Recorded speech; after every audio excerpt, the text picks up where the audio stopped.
በጌታ ስም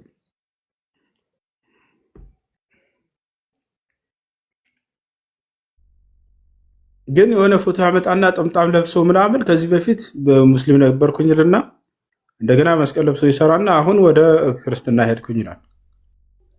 እርግጠኛ በዚህ ሰሞን ብዙ ድራማ ተሰርቶበት ሊሆን ይችላል። አላህ ሙስተዓን። እሺ ክርስቲያን ለዚህ ጥያቄ ያለው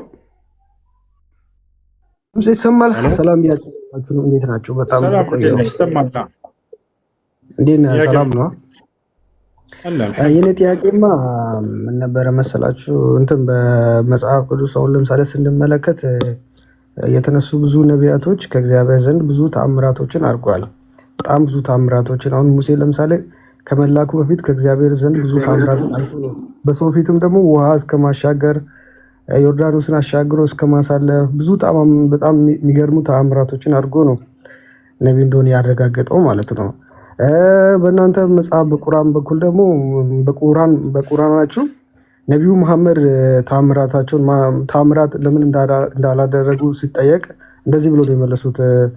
ሱራ ላይ ቆይ ላውጣ ክፍሉ እንኳን እንዲህ ላውጣና ከዛም በኋላ እንጠይቃለሁ። ቀስ ማነ ኢላ ነዚሩ ሙቢን እኔ ነገርኩህ። አትድከም ነው ነገር ሱራ ኤላንከቡት 50 ግልጽ አስፈራሪ እንጂ ሌላ አይደለሁም አሉ። አስፈራሪ ነኝ ምናምን ብሎ ነው የመለሱትና ምንም ተአምር ከእግዚአብሔር ዘንድ አላሳዩምና እና እንዴት እነዚህ ነቢያቶች መጀመሪያ የቀደሙ ነቢያቶች ካደረጉት ተአምራት አንጻር ይህን ምንም ተአምራቶች አላደረገም እና እንዴት ነቢይ ብለን ልንቀበል እንችላለን? እስኪ በጣም ጥሩ። አሁን አነጻጽሮ ነው የጠየቀን ይሄ ልጅ። ወደ መልሱ እንሂድ። ሲያነጻጽር ምን አለ? በመጽሐፍ ቅዱስ ላይ ነቢያቶች ተአምራትን አድርገዋል፣ እነ ሙሴ፣ እነ ኢየሱስ፣ ሌሎችም። ነቢዩ ሙሐመድ ሰለላሁ ዐለይሂ ወሰለም ግን አላደረጉም ነው። ስለዚህ ስላነጻጸረ ከመጀመሪያውን ጀምር ኢየሱስ ማን ነው ኢየሱስንም ጭምር ኢየሱስንም ሆነ መጽሐፍ ቅዱስ ላይ አንድ ተአምር ሲሰራ አይቶት የመሰከረ የአይን ምስክር አለ ወይንስ የለም? አንድ እኔ የጠየኩት ምን መሰለህ? ለምን ጥያቄ በጥያቄ ታደርጋለህ? አንተ የጠየቀው አነጻጽረህ ነው ወዴትም እንዳትሄድ። እናንተ መልሱ ራሳችሁን ችላችሁ አዳምጠኝ፣ ላሳየህ ነው። አንተ ግን አነጻጽር ካልኩኝ እኮ አሁን ጥያቄ ነቢዩ መሐመድ ተአምርን አድርገዋል ወይ አሳየኝ ብትለኝ ችግር የለውም። መጽሐፍ ቅዱስ ላይ አልገባም ነበር፣ ምን አገባኝ። ግን አነጻጸር ከእርሳቸውን ነቢይነት ለማረጋገጥ እኛ ላይ መጽሐፍ ቅዱስ ላይ ነቢያቶቻችን ተአምር አድርገዋል። አንድ ነው የጠየቅኩህ። ኢየሱስ ክርስቶስ ተአምራትን ሲያደርግ አይቶት የመሰከረ አንድ የአይን ምስክር የአይን ማኝ አምጣ። አንድ ለአንድ ተአምሩ መጽሐፍ ቅዱስ ሁሉ በኢየሱስ ክርስቶስ ተአምራት በቃና ዘገሊላ ላይ በሰርግ ላይ ተገኝቶ ድንቅ ተአምራትን ሲያደርግ አንድ አሳየን። ትልቁ ላይ አድርጉት። አንድ ኢየሱስ ክርስቶስ ተአምር ሲያደርግ አይቶ እንዲህ ሲሰራ አየን ብሎ የዘገበ አንድ ዘጋቢ ያሳየን። ቃና ዘገሊላ ላይ ያደረገው ተአምራት እንደገና ደግሞ ተአምር ከዚያ በኋላ ማን አይቶት እንደመሰከረ ልንሄድ ነው። ቃና ዘገሊላ ላይ ኢየሱስ ምን ተአምር ሰራ? ቃና ዘገሊላ ላይ ውሃን ወደ ወይን ጠጅ ቀይረዋል። አስካሪ መጠጥ መስራቱን ኢየሱስን ተአምር ሰራ እያለን ነው። ይሄ ሰው ይሄ ለኢየሱስ ክብር ነው ውርደት ነው? ውሃን ወደ ወይን ጠጅ ቀይረዋል። እሱ ብቻ አይደለም፣ እንደዛ አይደለም። እናንተ አስካሪ መጠጥ መቀየር ተመልከቱ፣ ተአምር ነው እንደ ክርስቲያን። አይ አሁን እሱን ነው የምትስቀው። አየህ፣ እንደገና ከሙታን ራሱ መነሳቱ መሳቅ አይደለም። ቆይ አንዴ ተአምር ብሎ የሚጠቅስልና ምን እንደሆነ ታውቃላችሁ? ኢየሱስ ክርስቶስ ቃና ዘገሊላ ላይ ሰርግ ተጠርቶ ሄደ ሐዋርያቶች ጋር የሞቶን አላዘርን ከሄደ በኋላ አዳም ጥረጋ አታዳምጥም? አሁን ደግሞ ለነድት ላውራ ጠይቀኸኛል አይደል? ልመልስልህ። አንተ እኔ ባወራሁት አንተ ፓራፍሬዝ ለምንድን ነው የምታደርገው? አንዴ ከፍታ ያስነብበንሽ። አይ እኔ ባወራሁት ለምንድን ነው አንተ ፓራፍሬዝ የምታደርገው? ቆይ እኔ የጠየቅኩህ አንተን ነው። ወይ ከፍታ ሳይል ወይ ሌላውን አድል ስትይ አንዴ አስወራኝ። እሺ እና የጠየቁት ምንድነው ነቢያችሁ ለምንድነው ታምራትን ከእግዚአብሔር ዘንድ ማታደርገው ተብሎ ሲጠየቅ እኔ አስፈራሪ ነኝ፣ ከአምላክ ዘንድ አስፈራሪ ነኝ፣ ምንም ታምራት የለኝም ብሎ ነው የነገራቸው። እና ያንን ነገር ከቀደሙት ከነቢያቶች ጋር እንዴት ነው የምታስታርቀው? እና እንደዚህ ያለ ነቢይ አለ በመጽሐፍ ቅዱስ? አንደኛ አንቀጹ ላይ ያመጣው አንቀጽ ላይ ነቢያችን ሰለላሁ ዐለይሂ ወሰለም ተአምራትን አላደርግም አላሉ። እርሳቸው ግልጽ አስፈራሪ መሆናቸውን የተናገሩበት ነው። አስፈራሪ ሲባል ጊዜ ሻሃዳ ይቅደም። ከይቅርታ ጋር ሻሃዳ መያዝ የሚፈልግ ሰው አለ ከገባችሁት? አንዴ ያሳውቀኝ። ቆይ ሻሃዳ መያዝ የሚፈልግ ሰው አለ ከገባችሁት? አንድ ጊዜ ያሳውቀኝ። ሰላም ሰላም፣ እንዴት ነሽ? ደህና ነኝ ያለ እስከምን ይመስላል ያለን። እሺ እስቲ ትንሽ ስለነገ መሐመድ ነግረኝና ሻዳ ይዛለሁ። እሺ መልካም።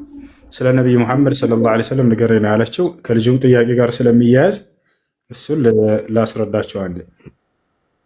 ነብዩ መሐመድ ሰለላሁ ዐለይሂ ወሰለም ማን ናቸው ከተባለ ለመጨረሻ ዘመን ነብይ፣ ለመጨረሻ ዘመን ትውልድ እስከ ዘመኑ ፍጻሜ ድረስ ለሚመጣው ትውልድ ሁሉ ከመሲሁ ወይንም ከዒሳ በኋላ የተላኩ ነብይ ናቸው። ማስረጃ ቃለ ሱብሓነሁ ወተዓላ ሙሐመዱን ረሱሉላህ፣ ሙሐመድ የአላህ መልእክተኛ ናቸው። ሙስሊሞች ሲሞቱ ወዴት ነው የሚሄደው ማለት ነው?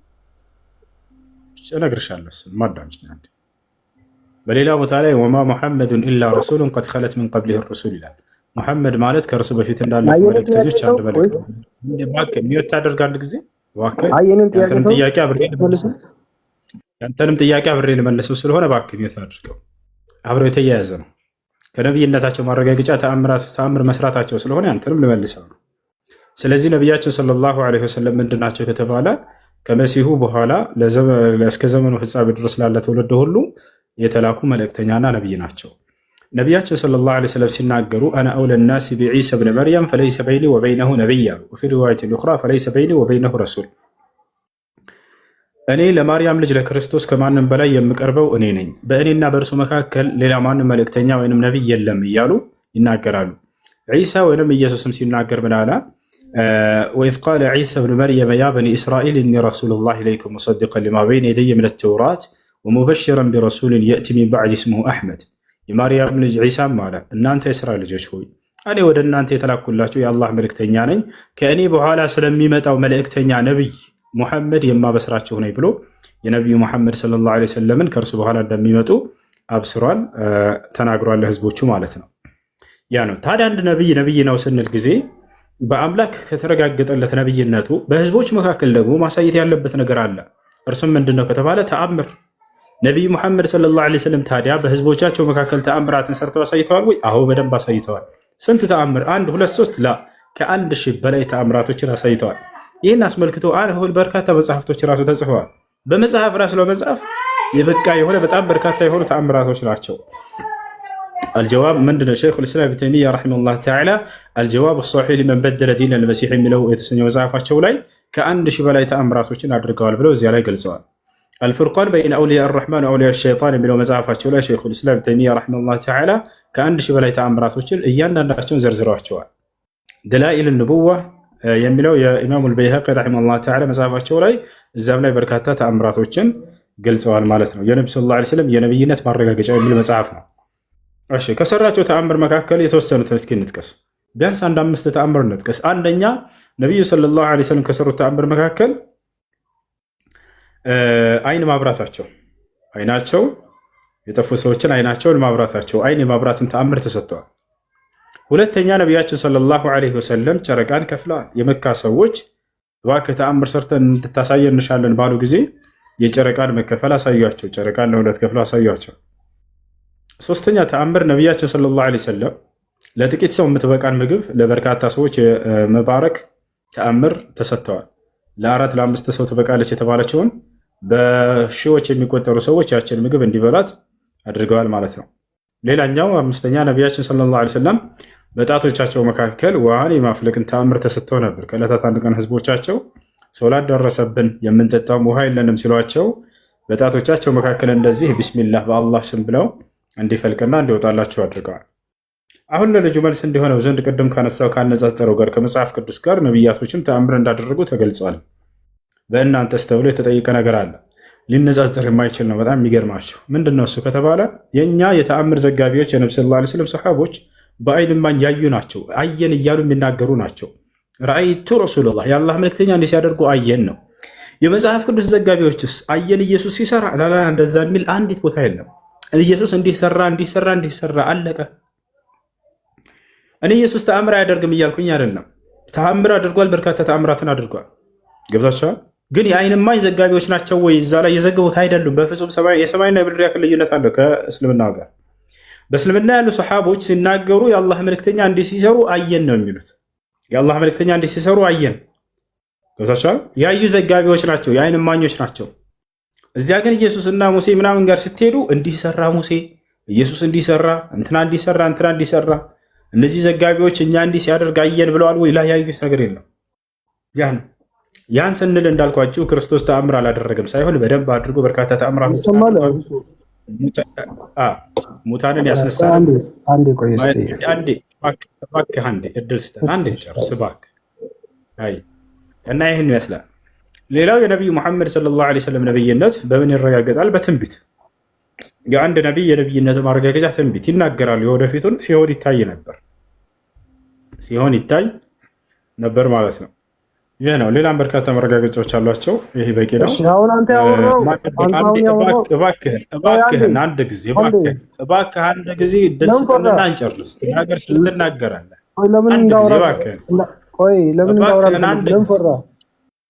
በፈጣሪ ስም እንደዚህ ለምኜ ታወራለህ አልኩኝ እኮ። አታወራም እኮ አላልኩም። ስርዓት ይኑር እንጂ። እሺ ክርስቲያን አለ የጠየቅሽው ልጅ አለሽ? እሱ ሰላም አለይኩም። እሺ ምን አልሽኝ? አሁን አንድ ሙስሊም ሲሞት ወደ ጀነት ስገባ 74 ሚስት ይጠብቃል። 74 ሚስት የሚል የለም፣ ስህተት ነው፣ ውሸት ነው። እሱ ከፈለግሽ አውጥቻ ሳይሻለኝ አንድ ሙስሊም ሲሞት በገነት ውስጥ 72 ሚስት ያገባል የሚሏችሁ ውሸት ነው፣ ማስረጃ የለውም። ውሸት እንደሆነ ላሳየሽ። እንደዚህ ነው በቃ ማስረጃ ይጠየቃል። አሳዩኝ የሚል ሰው በጣም ደስ ይላል። ማስረጃ እንመለከት። ወአለይኩም ሰላም። አንዴ መረጋጋት ወሱ አንዴ ታስቸግረናል። አንድ ጊዜ እባክህን ትቀጥላለህ። ከይቅርታ ጋር ብዙ አልቆይም፣ 50 ደቂቃ ብቻ ጠብቀኝ። ይቅርታ 49 ደቂቃ ከ55 ሰከንድ ብቻ። እሺ ላሳያት። እሺ ከይቅርታ ጋር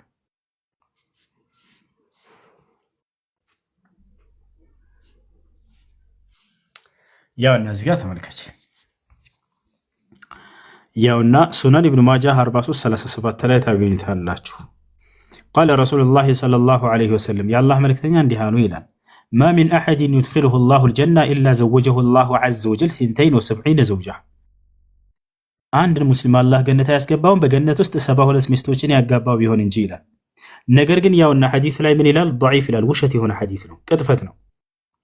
ቅጥፈት ነው፣ ውሸት ነው። አንድ አረበኛ ስለሆነ ወደ አማርኛ ልቀይርላችሁ ክርስቲያኖች፣ አንዴ ላሳያችሁ። የዋሸን እንዳይመስላችሁ ወደ አማርኛ ቀይረ እናሳያችሁ። ضعيف ይላል፣ ደካማ የሆነ ሐዲስ ነው። ይህን ወደ አማርኛ እንቀይረው።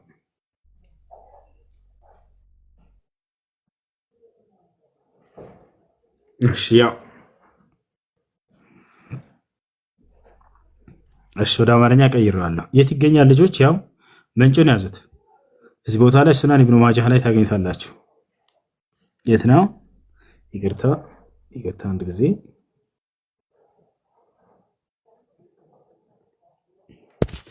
ሱናን ኢብኑ ማጃህ። እሺ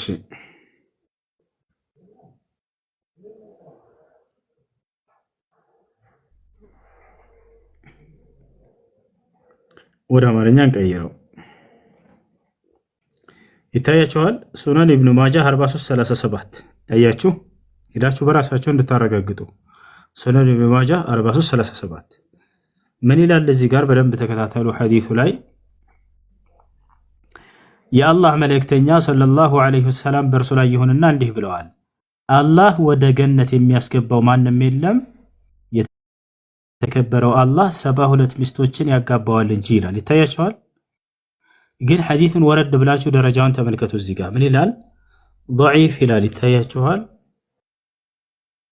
ደረጃ ضعيف፣ ውሸት የሆነ ደካማ የሆነ ሐዲስ። ያ ማለት ነቢዩ ሙሐመድ ሰለላሁ ዐለይሂ ወሰለም ያልተናገሩት በእርሳቸው ላይ ሰዎች የቀጠፉትና የዋሹት የሆነ ضعيف የሆነ ሐዲስ ነው።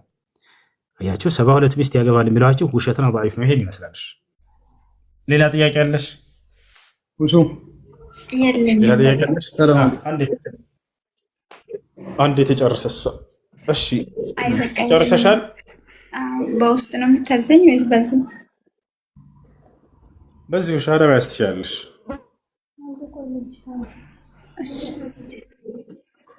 እሺ የምለውን ቃል አብረሽ እየተከተልሽ ምን ዝግጁ ነሽ?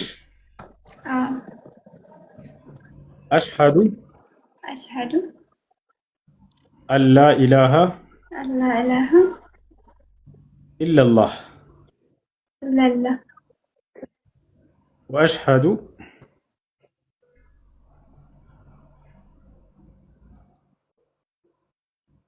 ወአሽሀዱ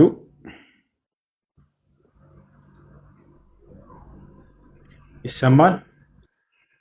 أشهد አነ ሙሐመደን أن محمدا ረሱሉላህ።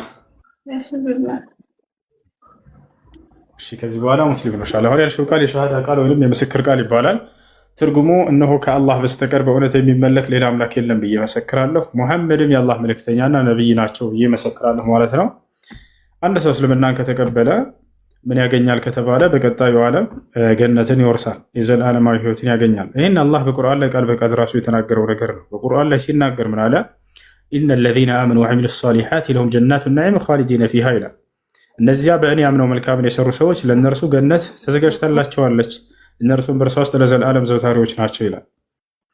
እንዲሁም በሰለመበት ቀን ያለፈ ኃጢአቱን ሁሉ ስርየት፣ የኃጢአቱን ሁሉ ምህረት ያገኛል። ይህን አላህ በቁርአን ላይ ወኢኒ ለገፋሩን ሊመን ታበ ሲል ይናገራል። ወደ እኔ የተመለሰን እኔ ኃጢአቱን ሁሉ ምርለታለሁ ብሎ ተናግሯል። ያ ነው የዚህ ዓለም ትልቁ ጸጋ፣ ከኃጢአት መዳን ነው፣ ከኃጢአት ንጹህ ሆኖ መገኘት ነው። በቀጣዩ ዓለም ትልቁ ጸጋ ደግሞ የገነትን መውረስ ነው፣ የዘላለማዊ ህይወትን ማግኘት ነው። ሙስሊም ለሆኑ ሰዎች ደግሞ ሁለቱንም አላህ ሱብሓነሁ ወተዓላ ቃል ገብቶለታል። ስለ ሶላት አሰጋገድ አሁን በመማር ለዚህ ላመንሹና ለመሰከርሹ ለአንዱ አምላክ ለአላህ ብቻ መስገድን ትጀምሪያለሽ። እዚያም እስላማዊ ትምህርቶችን በመከታተል ኢስላም የሚያዝሽን መፈጸም፣ የሚከለክልሽን ነገር ደግሞ መራቅ፣ በህይወት እስካለሽ ድረስ በዚህ ትኖራለሽ ማለት ነው። ሙስሊም ጓደኛ ታገኛለሽ በአቅራቢያሽ? እኔ ኢትዮጵያ ነኝ ያለሁት። ኢትዮጵያ ውስጥ ነኝ። በቃ ሙስሊም ጓደኛ ካለችሽ ስለ ሶላት አሰጋገር ታስተምርሻለች። እስላማዊ ግሩፕ እንድትገቢ ደግሞ እዚህ አድሚኖች በውስጥ አሁን ያናግሩሻል። እነሱን መልሽላቸውና ያግዙሻል። ጥያቄዎች በሚኖርሽ ጊዜ ደስ ያለሽን ጥያቄ መተሽ መጠየቅ ትችላለሽ። እሺ ሰላም ማዶት። ሰላም አለይኩም ሁሴን። ማዶት አለሽ? ሁሴን ሰላም አለይኩም። ወአለይኩም ሰላም። እንዴት ነህ? ዳን አልሐምዱሊላህ። ሁሱ ቁርአን እንድቀራ ሊፈልግ ነበር፣ ትንሽ አሞኝ ነበርና በአካል ነው መቅራት ያለበት። ራሱ በአካል ያለ ሰው ካለ በአቅራቢያ ያ ሰው እንዲቀራብህ ዘዝ አሁን አንተ ጋር የመጣሁት ያ እኔ ያለሁት ዱባይ ነው፣ ሻርጃ ማለት ነው። ሻርጃ ነው ያለሁትኝ። መምጣት ካለብኝ እመጣለሁ፣ አንተ ያለበት ቦታ ማለት ነው። እና እንድቀራ ሊፈልግ ነው። እኔ ዱባይ አይደለም ያለሁት። ፕሮፋይል ምንድን ነች? ቀይራት ወንድም። ኖ እኔ ስላላስገባኸኝ ነው፣ በሌላ ሰው ገብቼ ነው እንትን ያልኩት። እሷን አክሴፕት ስላደረካት በእሷ ገብቼ ነው። በአቅራቢያ ካለ ሻርጃ ላይ ብዙ የኢትዮጵያ ልጆች አሉ። አንድ ተረጋጋ። በአቅራቢያ ሙስሊም ሰዎች አሉ። እነዚያን ማን ነው ሻርጃ ላይ ያለ ቁርአን የሚቀራ ሰው ካለ ያገናኘዋል። ጠይቃቸው። ጓደኞች ካሉ የምታውቀው ኢትዮጵያዊ ካለ ወይም በአቅራቢያ መስጂድ ካለ የመስጂድ ኢማም ካለ እንደ ቅራብ ሆነ ይቀራብሃል። ቀላል በአካል መሆን ስላለበት እሺ እኮ በአካል እኔም እንደዛ ስላሰብኩ ነው እንትን ያልኩት። አንተ ገገባው ያው ኮሜንት ላይ በአካል አቡ ፈውዛን አለ እያሉ ነው። በውስጥ አንድ አቡ ፈውዛን አለ ብለህ የጻፍከው አሁን አናግረው፣ ያናግራል። በቃ ያ አይ እሺ አቡ ፈውዛን ወአለይኩም ሰላም አላህ ይሽራ። እሺ ማዕዶት ሰላም ብያለሁ።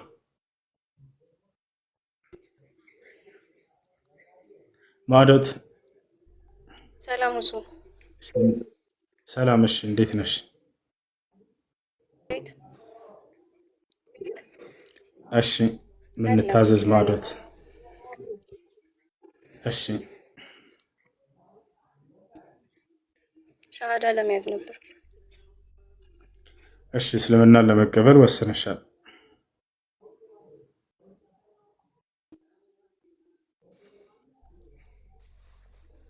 ይሰማል ማዕዶት? እሺ የምለውን ቃል አብረሽ እየተከተልሽ በይ። አዎ ይሰማኛል፣ ወስኛለሁ። እሺ የምለውን ቃል አብረሽ እየተከተልሽ በይ። አሽሃዱ እሺ አሽሃዱ አላ ኢላሃ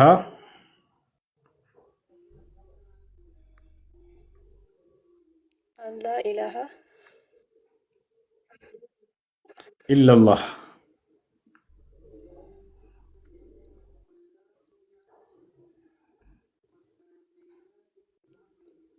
إلا الله ወአሽሀዱ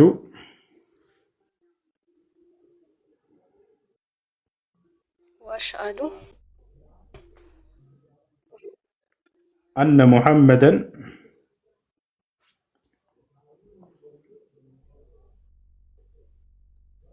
أن محمدا ረሱሉላህ رسول الله ማሻአላህ አላሁ አክበር። ለአላህ ምስጋና ይገባው። ከዚህ በኋላ ሙስሊሙ ነሻል። አሁን ያልሽው ቃል የሸሃዳ ቃል ወይም የምስክር ቃል ይባላል። በሁሉም ዘመን በሁሉም ነቢያት ዘመን ማንኛውም ሰው ወደ እስልምና ሃይማኖት ሲገባ ጊዜ የሚሰጠው የምስክር ቃል ነው። የመጀመሪያው ምስክርነት ስለ አምላክ ብቻ ነው። አምላክ አንድና ብቸኛ ነው፣ በእርሱ ላይ ቅንጣት አጋር የለውም የሚለውን ሁሉም ትውልድ እንዲመሰክር ታዞ ነበር። ከዚያም በዘመኑ የተላከለትን ነቢይ እንደ ነቢይ ይመሰክራል። ለዚህም አሁን ያልሽው ቃል ተርጓሚው እነሆ ከአንዱ አምላክ ከአላህ በስተቀር በእውነት የሚመለክ ሌላ አምላክ የለም ብዬ መሰክራለሁኝ፣ ሙሐመድ ደግሞ የአላህ መልእክተኛና ነቢይ ናቸው ብዬ መሰክራለሁ ነው ያልሽው። በመሲሁ ዘመን በዒሳ ዘመን ሰዎች ወደ እስልምና ሲገቡ ጊዜ የሚሰጡት የምስክር ቃል ይሄው እንደነበር አላህ በቁርአን ላይ ይገልጽልናል። ቃለ ሱብሓነሁ ወተዓላ ወኢዝ አውሐይቱ ኢለል ሐዋርይን አን አሚኑ ቢ ወቢረሱሊ ቃሉ አመና ወሽሀድ ቢአንና ሙስሊሙን። ወደ ሐዋርያቶችም የትእዛዝ ቃሌን አስተላለፍኩኝ ይላል አላህ። ምን የሚል ትእዛዝ? በእኔ በአምላካችሁ እመኑ እንዲሁም በላኩላችሁ መልእክተኛም እመኑ ተባሉ። ሐዋርያቶች ምን አሉ? እነሆ አምነናል ሙስሊሞች መሆናችንንም መስክርልን አሉ ይላል። የሙስሊምነታቸው ማስመስከሪያ ቃል ምን ነበር? የአምላክን የአላህን አንድነት ይመሰክራሉ። በዘመናቸው የተላከላቸውን ደግሞ የክርስቶስን መልእክተኛነት ይመሰክራሉ። ለዚያም ነው በእኔ እመኑ በአምላክ እመኑ እያለ ሲያዛቸው የነበረው። ገብቷችኋል? ይህ ነው። ታዲያ እስልምናን ከተቀበለ አንድ ሰው ምን ያገኛል? አንድ ሰው እስልምናን በመቀበሉ የሚያገኘው እዚህ ዓለም ላይ የዚህ ዓለም ትልቁ ጸጋ ከኃጢአት መዳን ነው፣ ከኃጢአት ንጹህ መሆን ነው። ታዲያ ለሰለሙ ሰዎች መጀመሪያ የሚሰጣቸው በሰለሙበት ቀን አላህ ያለፈ ኃጢአታቸውን ሁሉ ይሰርይላቸዋል፣ ምህረት ያደርግላቸዋል፣ ይቅልላቸዋል። ይህን አላህ በቁርአን ላይ ሲናገር ሱረቱል አንፋል ላይ ምን አለ? ቁል ሊለዚነ ከፈሩ እየንተሁ ዩግፈር ለሁም ማ ቀድ ሰለፍ ወኢየዑዱ ፈቀድ መضት ሱነቱል አወሊን ይላል። ሙሐመድ ሆይ ለእነዚያ ለካዱት ሰዎች እንዲህ ብለህ ንገራቸው ካሉበት ክህደት ቢቆጠቡና ወደ እኔ ቢመለሱ ያለፈ ኃጢአታቸውን ሁሉ እሰርይላቸዋለሁ እምርላቸዋለሁ እያለ ተናገረ። ነቢያችን ሰለላሁ ዐለይሂ ወሰለም ታዲያ ሐዲስ ላይ ይህን ሲናገሩ ምን አሉ? ኢነል ኢስላም የጅቡ ማ ቀብለሁ አሉ። አልኢስላም የጅቡ ማ ቀብለህ፣ እስልምና ከእርሱ በፊት ያለን ኃጢአት ያስተሰርያል አሉ። ያ ማለት ሰውየው ሲሰልም ጊዜ ያለፈ ኃጢአት ሁሉ ይማርለታል። አላህ በቁርአን ላይ ሰዎች ከሰለሙ በኋላ በቀጣዩ ዓለም ወዴት እንደሚሄዱ ያንን የተስፋውን ቃል ሲሰጣቸው ምን ይላል? በቀጣዩ ዓለም ገነትን ይወርሳሉ፣ ዘላለማዊ ህይወትንም ይጎናጸፋሉ እያለ ቃል በቃል ይናገራል። ሱራ ሉቅማን ቁጥር 6 ላይ ቃለ ሱብሓነሁ ወተዓላ ኢነ ለዚነ አመኑ ወዐሚሉ ሷሊሓት ለሁም ጀናቱ ነዒም ኻሊዲነ ፊሃ ወዕደላሂ ሐቃ ወሁወል ዐዚዙል ሐኪም። ምን አለ አላህ? እነዚያ በእኔ አምነው መልካምን የሰሩ ሰዎች ለእነርሱ ገነት አለችላቸው አለ። እነርሱም በእርሷ ውስጥ ለዘላለም ዘውታሪዎች ናቸው እያለ አላህ ሱብሓነሁ ወተዓላ ተናገረ ማለት ነው። እነርሱም በእርሷ ውስጥ ለዘላለም ዘውታሪዎች ናቸው እያለ ይናገራል። እሺ ይህን ይመስላል። አሁን ከሰለምሽ በኋላ በአንቺ ላይ ማድረግ የሚጠበቅብሽ ነገር ምንድን ነው? ሻወር መውሰድ። ሻወር መውሰድ ለምን ከተባለ ለዚህ ላመንነውና ለመሰከርነው ለአንዱ አምላክ ለአላህ መገዛት መስገድን እንጀምር ዘንድ የዛኔ ለዚያ ነው ሻወር የሚወሰደው። ከሌላ ከምንም ጋር የሚያዝ ነገር አይደለም። ከዚያ በኋላ ንጹህ ልብስ መልበስ ለአላህ ስብሐነሁ ወተዓላ በቀን 5 ጊዜ ይሰገዳል። ስግደት ለአንዱ አምላክ ለአላህ ብቻ ነው በእስልምና። አላህ በቁርአን ላይ ፈሰሊ ሊረቢከ ወንሐር ይላል። ሙሐመድ ሆይ ለእኔ ለጌታህ ለአላህ ብቻ ስገድ ይላል። ቁል ኢነ ሶላቲ ወኑሱኪ ወመሕያየ ወመማቲ ሊላሂ ረቢል ዓለሚን ይላል። ሙሐመድ ሆይ ስግደቴም፣ መስዋዕቴም፣ ህይወቴም፣ ሞቴም ሁሉም ለዓለማቱ ጌታ ለአንድ አላህ ብቻ ነው በላቸው እያለ ይናገራል። ያ ስለ ሶላት አሰጋገድ የምታስተምርሽ ሙስሊም ጓደኛ በቅረበሽ ካለችሽ ሶላት አሰጋገድ አስተምሪ በያትና ሶላት መስገድን ለአንድ አምላክ ለአላህ ትጀምሪያለሽ። ከዚያም እስላማዊ ትምህርቶችን መከታተልን ትቀጥያለሽ። አላህ ስብሐነሁ ወተዓላ ያዘዘሽን መተግበር፣ የከለከለሽን በመራቅ በዚህ ዓለም ላይ እስከ ህይወትሽ ፍጻሜ ድረስ ትኖሪያለሽ። ከዚያም መርሐባሽ። እሺ እህቴ እንኳን ወደ ታላቁ ወደ ነቢያት መንገድ ወደ እስላም መጣሽ ብለናል። እሺ ከላይ ቅድስት ሰላም ብያለሁ። ቅድስት አለሽ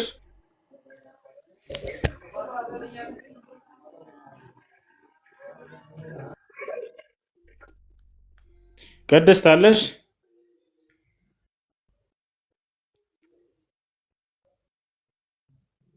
ሄሎ ቅድስት አለሽ ወይ? እሺ የለችም መሰለኝ። እሺ ተረኛ ክርስቲያን ይቀጥላል። በተራ እሺ ተረኛ ክርስቲያን ይቀጥላል። የዋሻው መሰለኝ። ደህና ነኝ አልሐምዱሊላህ። እንዴት ነህ?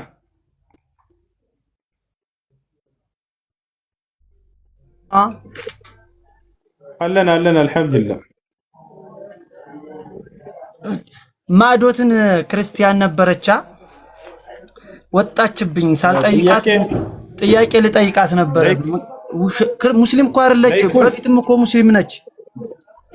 ለይኩን ወይ አለሁ ጥያቄ አለ። ፕሮፋይል ያደረግከው ልጅ ፈጣሪ ነው? የዚህ ዓለም ፈጣሪ? እስኪ ስለሱ እናውራ። ለምን ድራማ ትሰራላችሁ? እንዳለ እኮ ፕሮፋይል ገብቼ ሳየው እኮ ሙስሊም ናት እሷ። ከዚህም በፊት እኮ እሺ ክርስቲያን አለ። ይቀጥል።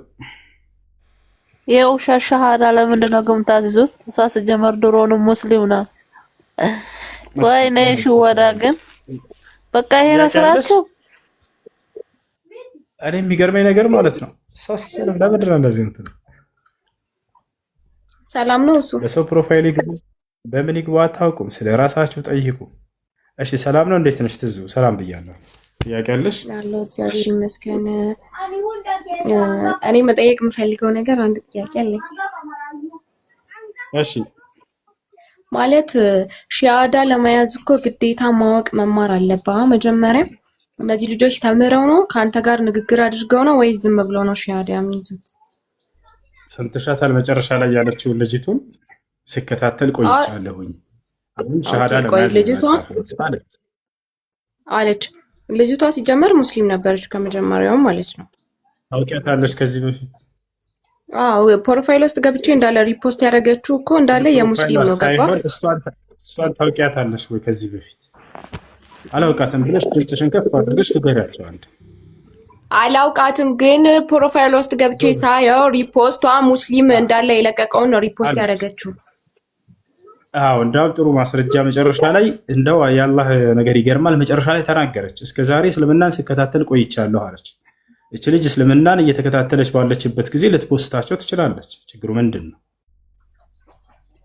እሺ አንድ ጥያቄ ልጠይቅ። ጥያቄሽ ምንድን ነው? ማለቴ የእናንተ ሰለላሁ ዐለይሂ ሙሐመድ ማለት ነው የሱ እናትና አባት የት ነው ያሉት? የትም ይሁኑ ግን ከፈለግሽ እነግርሻለሁ። ከነብዩ መሐመድ ሰለላሁ ዐለይሂ ወሰለም ጋር ግን የሚያያይዘው ነገር የለም። ዛሬ አንቺ በተሰልሚ ለምሳሌ አባትና እናትሽ ለምን የገሃነም ጥልቅ ውስጥ አይሆኑም? ስለነሱ አትጠየቂም። የእነሱና አንቺ ጉዳይ የተለያየ ጉዳይ ነው። ግን እንዳው ንገረኝ ማወቅ ፈልጌ ነው ካልሽ ንገርሽ፣ ችግር የለም። ንገረኝ። በጣም የነብዩ ሰለላሁ ዐለይሂ ወሰለም እናትና አባት አሁን ላይ የት ናቸው? በቀብር ውስጥ ናቸው። በቀብር ውስጥ ይገኛሉ። አንድ ቤት አድርጉ ባካችሁ። አድሚን የለም እዚህ ቤት? አድሚን የለም እዚህ ቤት? አድሚን የለም? እሺ የነብዩ ሰለላሁ ዐለይሂ ወሰለም እናትና አባት አሁን የት ይገኛሉ ነው ጥያቄዋ። በቀብር ውስጥ ይገኛሉ። ቀጣይ ጥያቄ ማስተላለፍ የምፈልገው ነገር አንድ ነገር ቢኖር የሆነ ነገር ሳያውቁ እስልምና ውስጥ ባይገቡ ደስ ይለኛል። ምክንያቱም እዚህ ጋር ወጥተው ለሚዲያ ብቻ ሻሃዳ ይዣለሁኝ ሻሃዳ መያዝ ፈልጋለሁ ምናምን ብሎ ሳይሆን። ሹክራን፣ እናመሰግናለን። አሁን ሌሎች እናስተናግዳቸው። ሐሳብ ጥያቄ ያለው ክርስቲያን አለ? አዎ እኔ ጥያቄ አለኝ። ሁሱ እሺ ጥያቄ ምንድን ነው?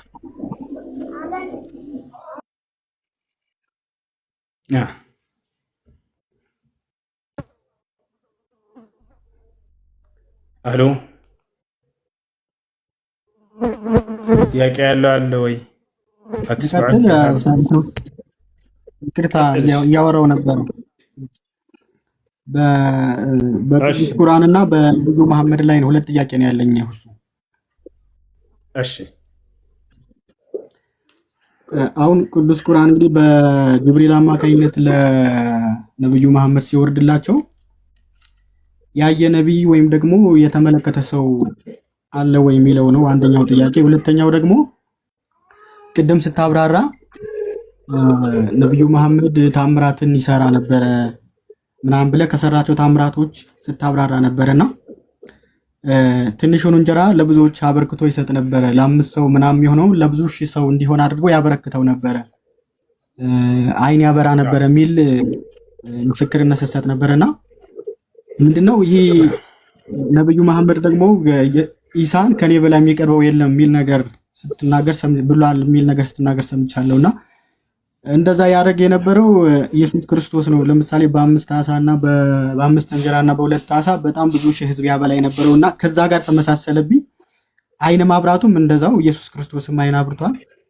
ሌላ ደግሞ መጽሐፍ ቅዱስ ላይ በጣም ተመሳሳይ የሆኑ ቃላታቸው የሆነ አጠቃቀማቸው ይለያያል እንጂ የሚሰጡት ትርጉም ተመሳሳይ የሆኑ ቁርአን ላይ ያሉና መጽሐፍ ቅዱስ ላይ ያሉ አሉ ማለት ነው። ለምሳሌ ሱረቱ ጣሃ 20 ላይ 20:12 ላይ ይላል እኔ ጌታህ ነኝ መጫሚያዎችንም አውልቅ አንተ በተቀደሰው ሸለቆ ነህና ይላል።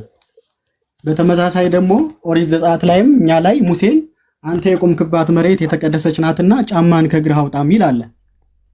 እና ይህ ነገር ተመሳሳይ በጣም ብዙ ተመሳሳይ ጥቅሶች አሉ። ያው ለጥያቄ ያክል እነዚህን ነው ያቀረብኩልና እነዚህን መልስ። በጣም ገራሚ የሆነ ጥያቄ፣ እንዲህ አይነት ሩህ ያለው ጥያቄ፣ ነፍስ ያለው ጥያቄ ጠይቁ እስኪ። በቁርአን እና በሐዲስ ላይ ያሉ መልእክቶች አንዳንዶቹ በመጽሐፍ ቅዱስ ላይ ካሉት ጋር ተመሳስለው እናያለን። ለምሳሌ ለጥቂት ሰው ማብላትን ክርስቶስ ሰርቷል። ለጥቂት ሰው የምትበቃ ለብዙ ሰው ማበርከቱ አንድ ሜት አድርጉ። ልክ እንዲሁ ቀደመም ስትናገር ሐዲስ ላይ ነብዩ መሐመድ ሰለላሁ ዐለይሂ ወሰለም ለጥቂት ሰው የሚበቃን ምግብ ለብዙ ሰው ሲያበረክቱ፣ ልክ እንዲሁ አይን ማብራትንም ክርስቶስ ሌሎችም ነብያቶች እነ ኤልሳ ምናምን ሲያደርጉ ተመልክተናል መጽሐፍ ቅዱስ ላይ።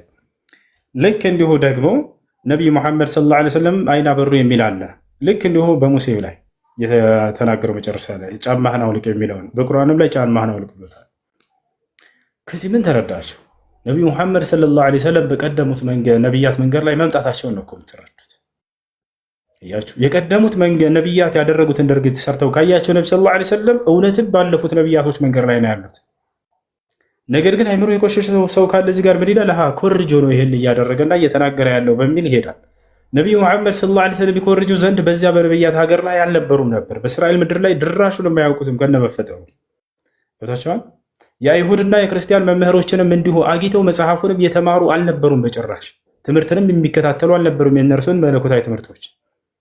በዚያ ድቅድቅ ባለ በአረብ ሀገር ላይ ፍየል በሚጠብቁ ህዝቦች ዘላኖች መካከል ሆነው ግን ያንን የነቢያት ትምህርት ይዘው መምጣታቸው እውነትም ከአምላክ የተገለጠላቸው ነገር ስለሆነ እንጂ ከሰው ሂደው ለቅመውትና አጊተውት እንኳን እንዳልሆነ ከዚህ ትረዳላችሁ።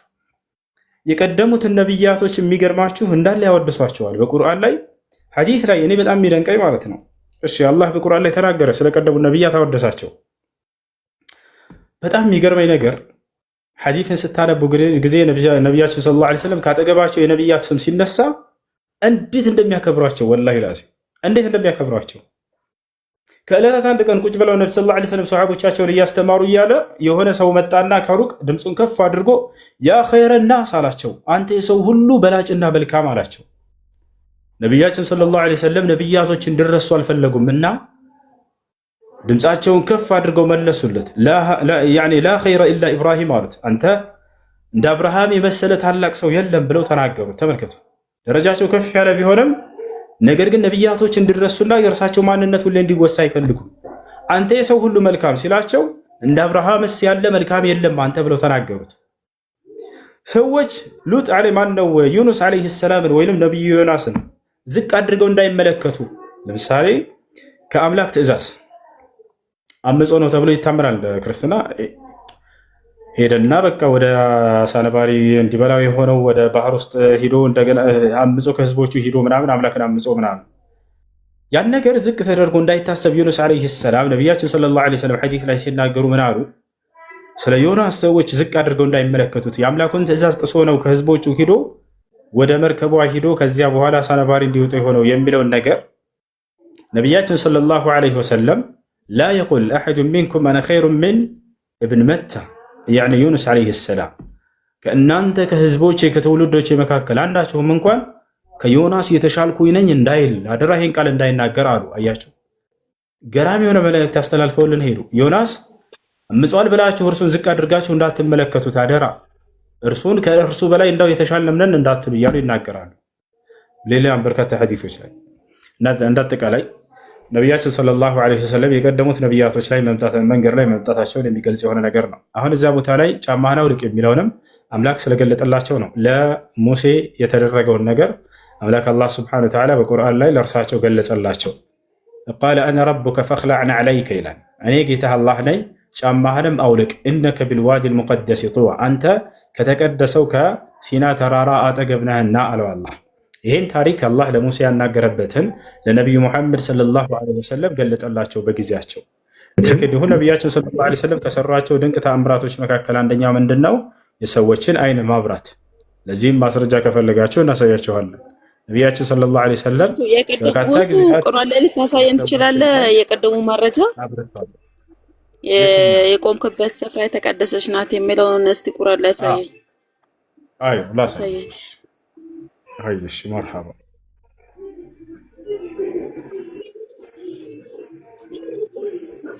አረ ችግር የለውም አለ እኮ ጥቅሱ አለ እኮ እሱ ወደ ሌላው ብታልፍ አሪፍ ነበር።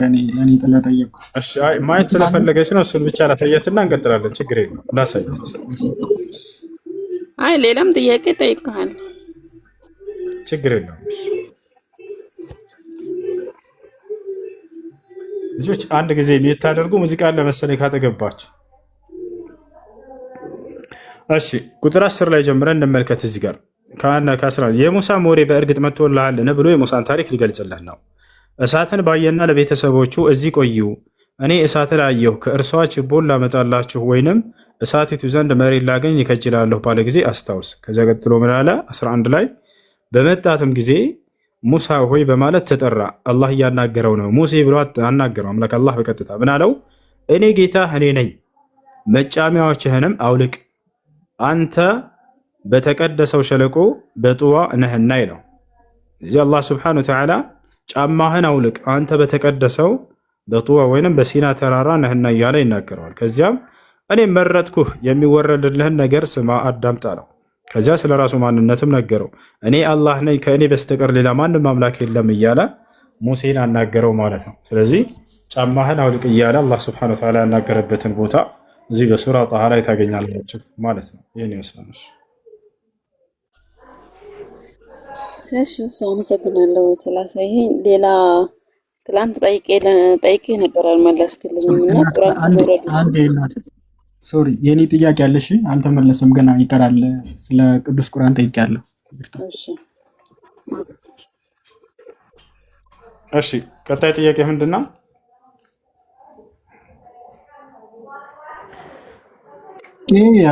ከክርስቶስ ልደት ከ610 ዓመት በኋላ ነው የቅዱስ ቁርአን መውረድ እና ለነብዩ መሐመድ በመላኩ ጅብሪል አማካኝነት ቅዱስ ቁርአን ሲወርድላቸው ከነቢያቶች ወይም ከሌላ ሰው ያየ በአይን ያያለ ወይ ነው የሚለው።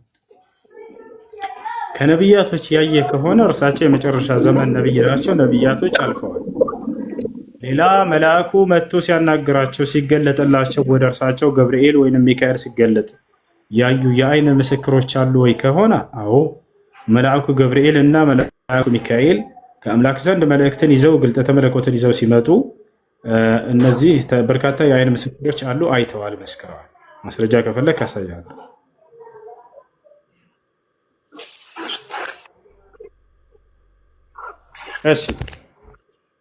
እሺ አሳየኝ ማስረጃ ከቁርአን። መርሐባ። እሺ መልአኩ ገብርኤል ለነቢዩ ሙሐመድ ሰለላሁ ዐለይሂ ወሰለም መጥቶ ሲገለጥ የሚያያቸው የአይን ምስክሮች ያውና እናውጣቸው። እዚህ ጋር ምን ይላል ሐዲሱን? እዚህ ጋር ሰሒህ ሙስሊም 2306 ላይ ታገኙታላችሁ። አንድ ቤት አድርጉ ከይቅርታ ጋር። ቡኻሪ ላይ ደግሞ 4054 ላይ ታገኛላችሁ። ያየው የአይን ምስክር መስካሪው ማን ይባላል? ሰዕድ ብን አቢ ወቃስ ይባላል። ሐዲሱ ምን ይላል? አንድ ቤት አድርጉ ከይቅርታ ጋር የት አድርጉ ምን ይላል? ወደ አማርኛ ቀይርላቸዋለሁ። ረአይቱ ዐን የሚኒ ረሱሊላሂ ሰለላሁ ዐለይሂ ወሰለም ወዐን ሽማሊሂ የውመ ኡሑድ ረጁለይን ዐለይሂማ ሲያብ በያድ ማ ረአይቱሁማ ቀብሉ ወላ በዕድ የዕኒ ጅብሪል ወሚካኤል ዐለይሂማ ሰላም። ወደ አማርኛ ቀይረው ምን ይላል? በኡሁድ ቀን ሁለት ሰዎችን ከአላህ መልእክተኛ ሰለላሁ ዐለይሂ ወሰለም ቀኝና ግራ አየሁ፣ ነጭ ልብስ ለብሰው። ከዚህም በፊትም ሆነ ከዚያም ጊዜ ጀምሮ አይቻቸው አላውቅም። እነርሱም ማንና ማን? ገብርኤልና ሚካኤል ናቸው። ሰላም በእነርሱ ላይ ይሁን። ገብርኤልና ሚካኤልን ያዩቸው ነበር የነቢዩ ሙሐመድ ሰለላሁ ዐለይሂ ወሰለም ሰሃቦች፣ እዛው ያሉ አብረዋቸው የነበሩ ገብርኤል ሲመጣ ጊዜ ቆመው ያያቸው ነበር፣ ይመለከቷቸው ነበር።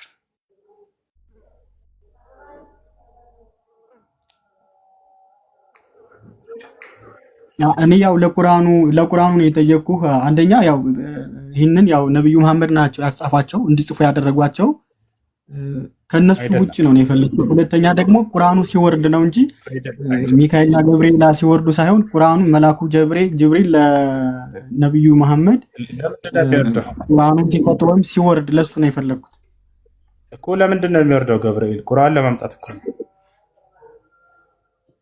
ቁርአን ለማምጣት እኮ ሲወርድ ነው የሚያያቸው። ገብርኤልን እንዳዩ መሰከሩ። ገብርኤል ምንድነው ስራው ከተባለ ቁርአን ላይ ላሳይህ፣ አላህ ቁርአንን እንዲያመጣ የመለከው መልአክ ነው ብሎ ይናገራል። ቁል መን ካነ ዐዱወን ሊጅብሪል ፈኢነሁ ነዘለሁ ዐላ ቀልቢክ ይላል። ገብርኤል ነው በአንተ ልብ ላይ ቁርአንን የሚያወርደው ሙሐመድ ይላል። ልክ ሲመጣ ጊዜ እንደዚህ መላእክቶች፣ ሰሃቦች፣ አይን ምስክሮች ገብርኤልና ሚካኤልን ሲመጡ ያዩቸው ይመለከቷቸው ነበር። ይሄ አንድ ነው። ሌላኛው ላይ ዑመር ብን አልኸጣብ የተባሉ ታላቁ ሰሃባ ቁጭ ብለን እያለን ገብርኤል መጥቶ ለነብዩ ሰለላሁ ዐለይሂ ወሰለም ቃልን ገልጦ ሲሄድ ተመለከት ነው ይላሉ። እዚያ ላይ ደግሞ አየን ብቻ ሳይሆን ሲናገር ሁሉ ይሰሙት ነበር። ገብርኤል የሚናገረውን ታላላቆችን የእስልምናን መሰረቶች፣ የኢስላምን መሰረቶች፣ የኢማን መሰረቶች እንዳለ ገብርኤል ሲናገር ሰምተውት አይተውት መስክረዋል ሰሃቦች። እሱንም ከፈለክ ካሳያም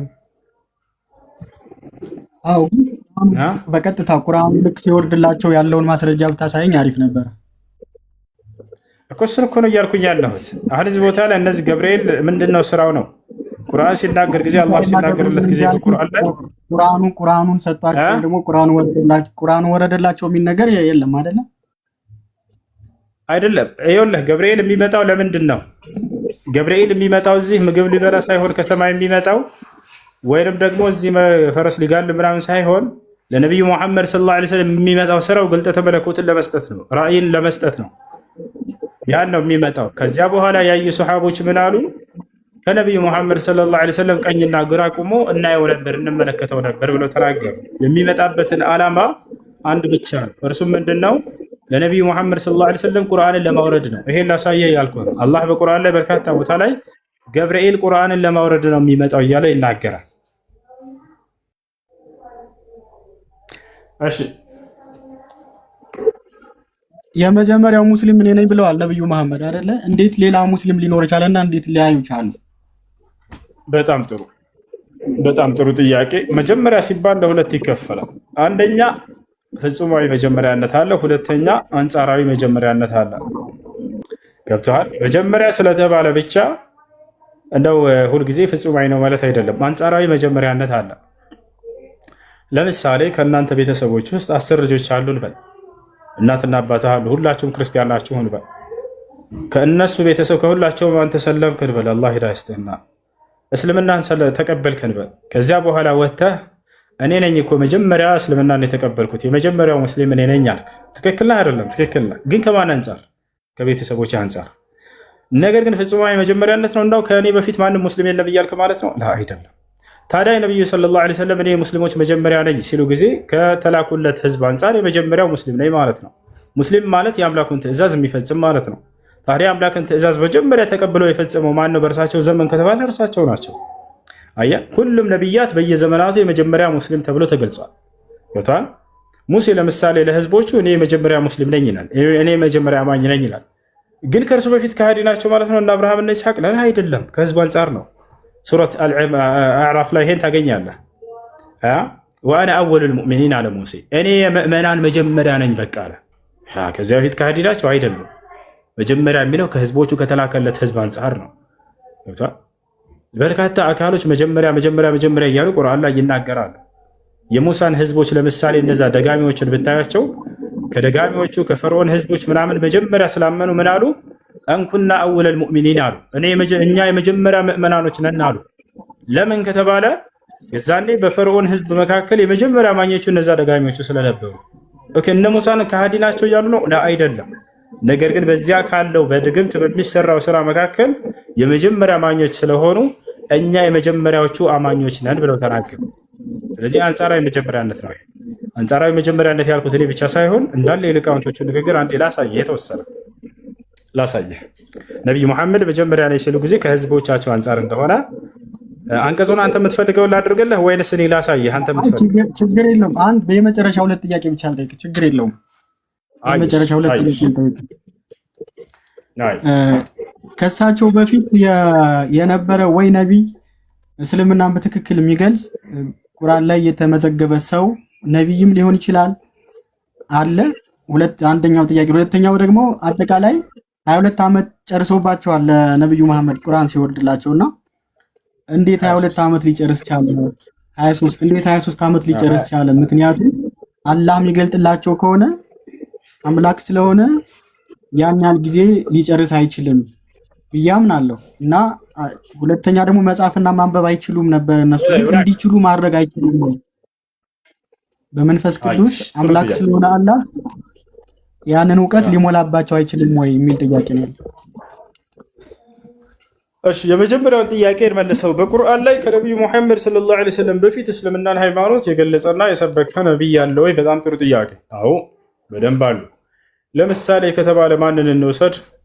ያዕቁብ ዐለይሂ ሰላም ወያዕቁብ ያ በኒየ ኢነላህ አስጠፋ ለኩም ዲነ ፈላ ተሙቱነ ኢላ ወአንቱም ሙስሊሙን ይላል።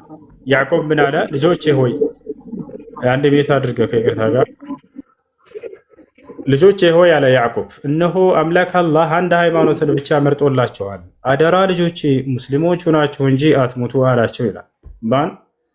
ያዕቁብ። ታዲያ የያዕቁብ ልጆች ምን አሉ? እኛ እሺ ሙስሊሞች ነን አባታችን ብለው አመኑ። እዚያው ላይ ወረድ ብሎ ምን ይላል? አም ኩንቱም ሹሃዳአ ኢዝ ሐደረ ያዕቁብ አልመውት ኢዝ ቃለ ሊበኒህ ማ ተዕቡዱነ ሚን ባዕዲ ቃሉ ነዕቡዱ ኢላሀከ ወኢላሀ አባኢከ ኢብራሂመ ወኢስማዒለ ወኢስሐቅ ኢላሀን ዋሒዳ ወነሕኑ ለሁ ሙስሊሙን። የያዕቁብ ልጆች ምን አሉ? ምን አሉ ከተባል ማስረጃ ያሳየን እያሉ ነው። አሳያቸዋለሁ። አንዴ ያዕቁብ አደራ ልጆቼ ሙስሊሞች ሆኑ ሲላቸው ለልጆቹ ላሳያችሁ።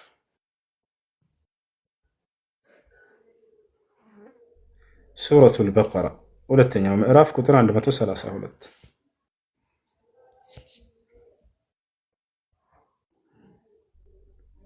ያውና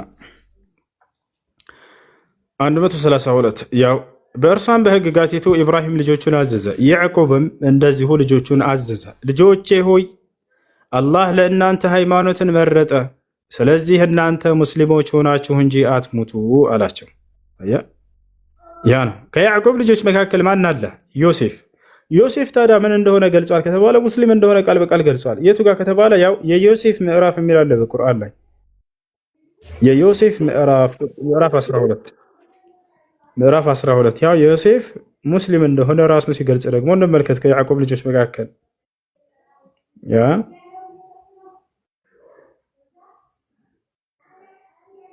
ዮሴፍ ምን አለ? ያው ጌታዬ ሆይ አለ ዮሴፍ። ያው የዮሴፍ ምዕራፍ ይላል ጌታዬ ሆይ ከንግስና በእርግጥ ሰጠኸኝ፣ ከህልሞችን ፍች አስተማርከኝ። የሰማያትና የምድር ፈጣሪ ሆይ አንተ በቅርቢቱም በመጨረሻይቱም ዓለም ረዳቴ ነህ። ሙስሊም ሆኜ ግደለኝ፣ በመልካሞቹም አስጠጋኝ አለ። አላሁ አክበር። ሙስሊም ሆኜ ግደለኝ አለ። ሌላ ማን እንናገር? ሐዋርያቶች ቃል በቃል እኛ ሙስሊሞች ነን ብለዋል። የቱ ጋር ከተባለ ያው እዚህ ጋር እኛ ሙስሊሞች ነን ይላሉ ሐዋርያቶች። ምዕራፍ 5 ቁጥር 111 ላይ ያ ምዕራፉ ምን ይላል? የማዕድ ምዕራፍ ይላል። ምንድነው ማዕድ የሚለውን ከፈለጋችሁ አብራራላችኋለሁ። የሚገርም የሆነ ምዕራፍ ነው። ማዕድ ተብሎ ለምን ተሰየመ? እዚህ ጋር ምን ይላሉ ሐዋርያቶች? ቁጥር 111 ላይ ወደ ሐዋርያትም ይላል ቃል በቃል ያ ወደ ሐዋርያትም በእኔና በመልእክተኛዬ እመኑ በማለት ባዘዝኩ ጊዜ አስታውስ ይላል። አላህ መልእክተኛዬ እያለ ወደ ራሱ የሚያስጠጋው ማን ነው? ክርስቶስን መሲሁን። በእኔና በመልእክተኛዬ እመኑ በማለት ባዘዝኩ ጊዜ አስታውስ። አመንን እኛ ሙስሊሞች መሆናችንንም መስክር አሉ ይላል። ምን መሆናችንን? ሙስሊሞች መሆናችንን መስክር አሉ ይላል። ያው ይሄው ነው። የማዕድ ምዕራፍ ለምን ተባለ? ባትጠይቁም ልንገራችሁ ከፈለጋችሁ፣ ወይንም ጥያቄ ሊጨርሳለሁ ካልክ ልጅ ወጥቷል መሰለኝ። የማዕድ ምዕራፍ ለምን ተባለ? በጣም ነው የሚገርመኝ የቁርአን ስያሜ ምዕራፎች። ማዕድ ምንድን ነው? ማዕድ የመጨረሻው የእራት ግብዣ ነው። መሲሁ ዒሳ ዓለይሂ ሰላም ኢየሱስ ክርስቶስ ከዚህ ዓለም ከመሰናበቱ ከዚህ ዓለም ከማረጉ በፊት የእራት ግብዣ ተደርጎለት ነበር ለእርሱና ለሐዋርያቶቹ። ከየት የመጣ? ከሰማይ የመጣ። ያንንም የእራት ግብዣ ሐዋርያቶች ጠይቀውት ነው። ምን አሉት? መጨረሻው ምዕራፍ ላይ ይናገራል። ምን የሚል? ቃለ ስብሓነሁ ወተዓላ ሓኪያን ዐን ልሐዋርይን ወዐን ዒሳ ዓለይሂም ሰላም። በእነርሱ ላይ የአላህ ሰላም ይስፈንና ስለ ክርስቶስና ስለ ሐዋርያት። አቤት ውሱ ጥያቄ አለኝ፣ እንዳታስወጣኝ። ስትጨርሱ እጠይቅሃለሁ። አይሽ ትጠይቃለህ፣ ታገሰሽ። ከዚያ በኋላ ምን የሚል ትእዛዝ ጥያቄ ጠየቁት። እሺ አብሽር። إذ قال الحواريون يا عيسى ابن مريم هل يستطيع ربك أن ينزل علينا مائدة من السماء አሉት። የመጨረሻው የራት ግብዣ ላይ አንተ የማርያም ልጅ ዒሳ ሆይ አሉት። በደንብ አዳምጡ። ለመሆኑ ጌታ ከሰማይ ምግብ የያዘችን ማዕድ ሊያወርድልን ይችላልን? አሉት። ዒሳ በዚህ ጊዜ ተቆጣ። ለምንድን የተቆጣው? ለአምላኩ ክብር የተቆጣው። አምላክ ይችላል ወይ ተብሎ አይጠየቅብና ሁሉን ቻይ ነውና ዒሳ በጣም ይቆጣል ለአላህ እንትን ክብር። ቃል እተቁላህ ኢን ኩንቱም ሙእሚኒን አላቸው። አማኞች እንደሆናችሁ አላህን ፍሩ፣ እርሱ ይችላል ወይ ብላችሁ አትጠይቁ፣ እርሱ ሁሉን ቻይ ነውና አላቸው። ኢተቁላህ ኢን ኩንቱም ሙእሚኒን። ዒሳ ለአምላኩ ክብር በጣም ቀናተኛ ነበር። ያ ጀማዓ ወላሂ ለአምላኩ ክብር በጣም ይቀናል። የአምላኩን ክብር ሁሌ ከፍ እንዳደረገ ነበር። በፍጹም ስለ ራሱ አምላክነት አልተናገረም። ነገር ግን ለአምላኩ በጣም ይቀና ነበር። ኢተቁላህ ኢን ኩንቱም ሙእሚኒን አላቸው። ከጥያቄያቸው በላይ ያሳሰበው የአምላኩ ክብር ነበር። አይ አብሽሩ ይሄ ቀላሉ ነው ለአምላክ ምናምን ማለት አላቃተውም። ግን ምን አለ? ድጋሚ እንዲህ አይነት ጥያቄ እንዳይጠይቁ አላህን ፍሩ፣ አማኞች እንደሆናችሁ እርሱ ይችላል ወይ ብላችሁ አትጠይቁ፣ ሁሉን ቻይ ነው እና እርሱ። ቃሉ ኑሪዱ አን ነእኩለ ሚንሃ አሉት። አይ ከእኛ ከእርሷ መብላት ፈልገን ነው አሉት። ወተጥመኢነ ቁሉቡና እንዲሁም አንተ ያስተማርከን ትምህርት እውን እንደሆነ በእርሷ እንድናረጋግጥ ልባችን እንዲረጋ ዘንድ ነው አሉት። ወነዕለም አንድ የምታደርጉ ከይቅርታ ጋር ወነዕለሙ አን ቀድ ሰደቅና ወነኩነ ዐለይሃ ሚነ ሻሂዲን አሉ። አንተ እውነት እንዳስተማርከን እውነት እውን እንዳልከን እንዲሁም ደግሞ በእኛም በዚያ ላይ መስካሪዎች እንድንሆን ዘንድ ነው አሉት። ከዚያ ዒሳ አላህን ሊጠይቅ ተነሳ። አሁን ከዚህ የምትረዱት ሐዋርያቶች በራሱ ማድረግ እንደማይችል ዒሳ ያምኑ ነበር፣ ግን አምላኩን ጠይቆ እንደሚያስደርግ ያምናሉ። እስኪ እንዳው ጌታህን ብለው በዚያውም የጠየቁት ያንን አስመልክቶ ነው። ዒሳም አይ እኔ በራሴ አደርገዋለሁ አብሽሩ አይደለም ያላቸው። ወዲያው አላህን ሲጠይቅ ተመለከቱት። ምን አለ? ቃለ ዒሳ ብኑ መርየም ዒሳ የማርያም ልጅም እንዲህ አለ፣ አላሁመ ረበና ጌታችን አላህ ወይ አለ፣ አንዝል ዐለይና ማኢደተን ሚነ ሰማ ምግብ የያዘችን ማዕድ ከሰማይ አውርድልን አለ። ተኩኑ ለና ዒደን ሊአወሊና ወአኺሪና ወአየተን ሚንከ ወርዙቅና ወአንተ ኸይሩ ራዚቂን አለ። ለግሰ እናንተ ከለጋሾች ሁሉ በላጭ ሆንክ ለጋሽ ነህና እርሷ ተአምር ትሆንልናለች ምናምን ብሎ ተናገረ።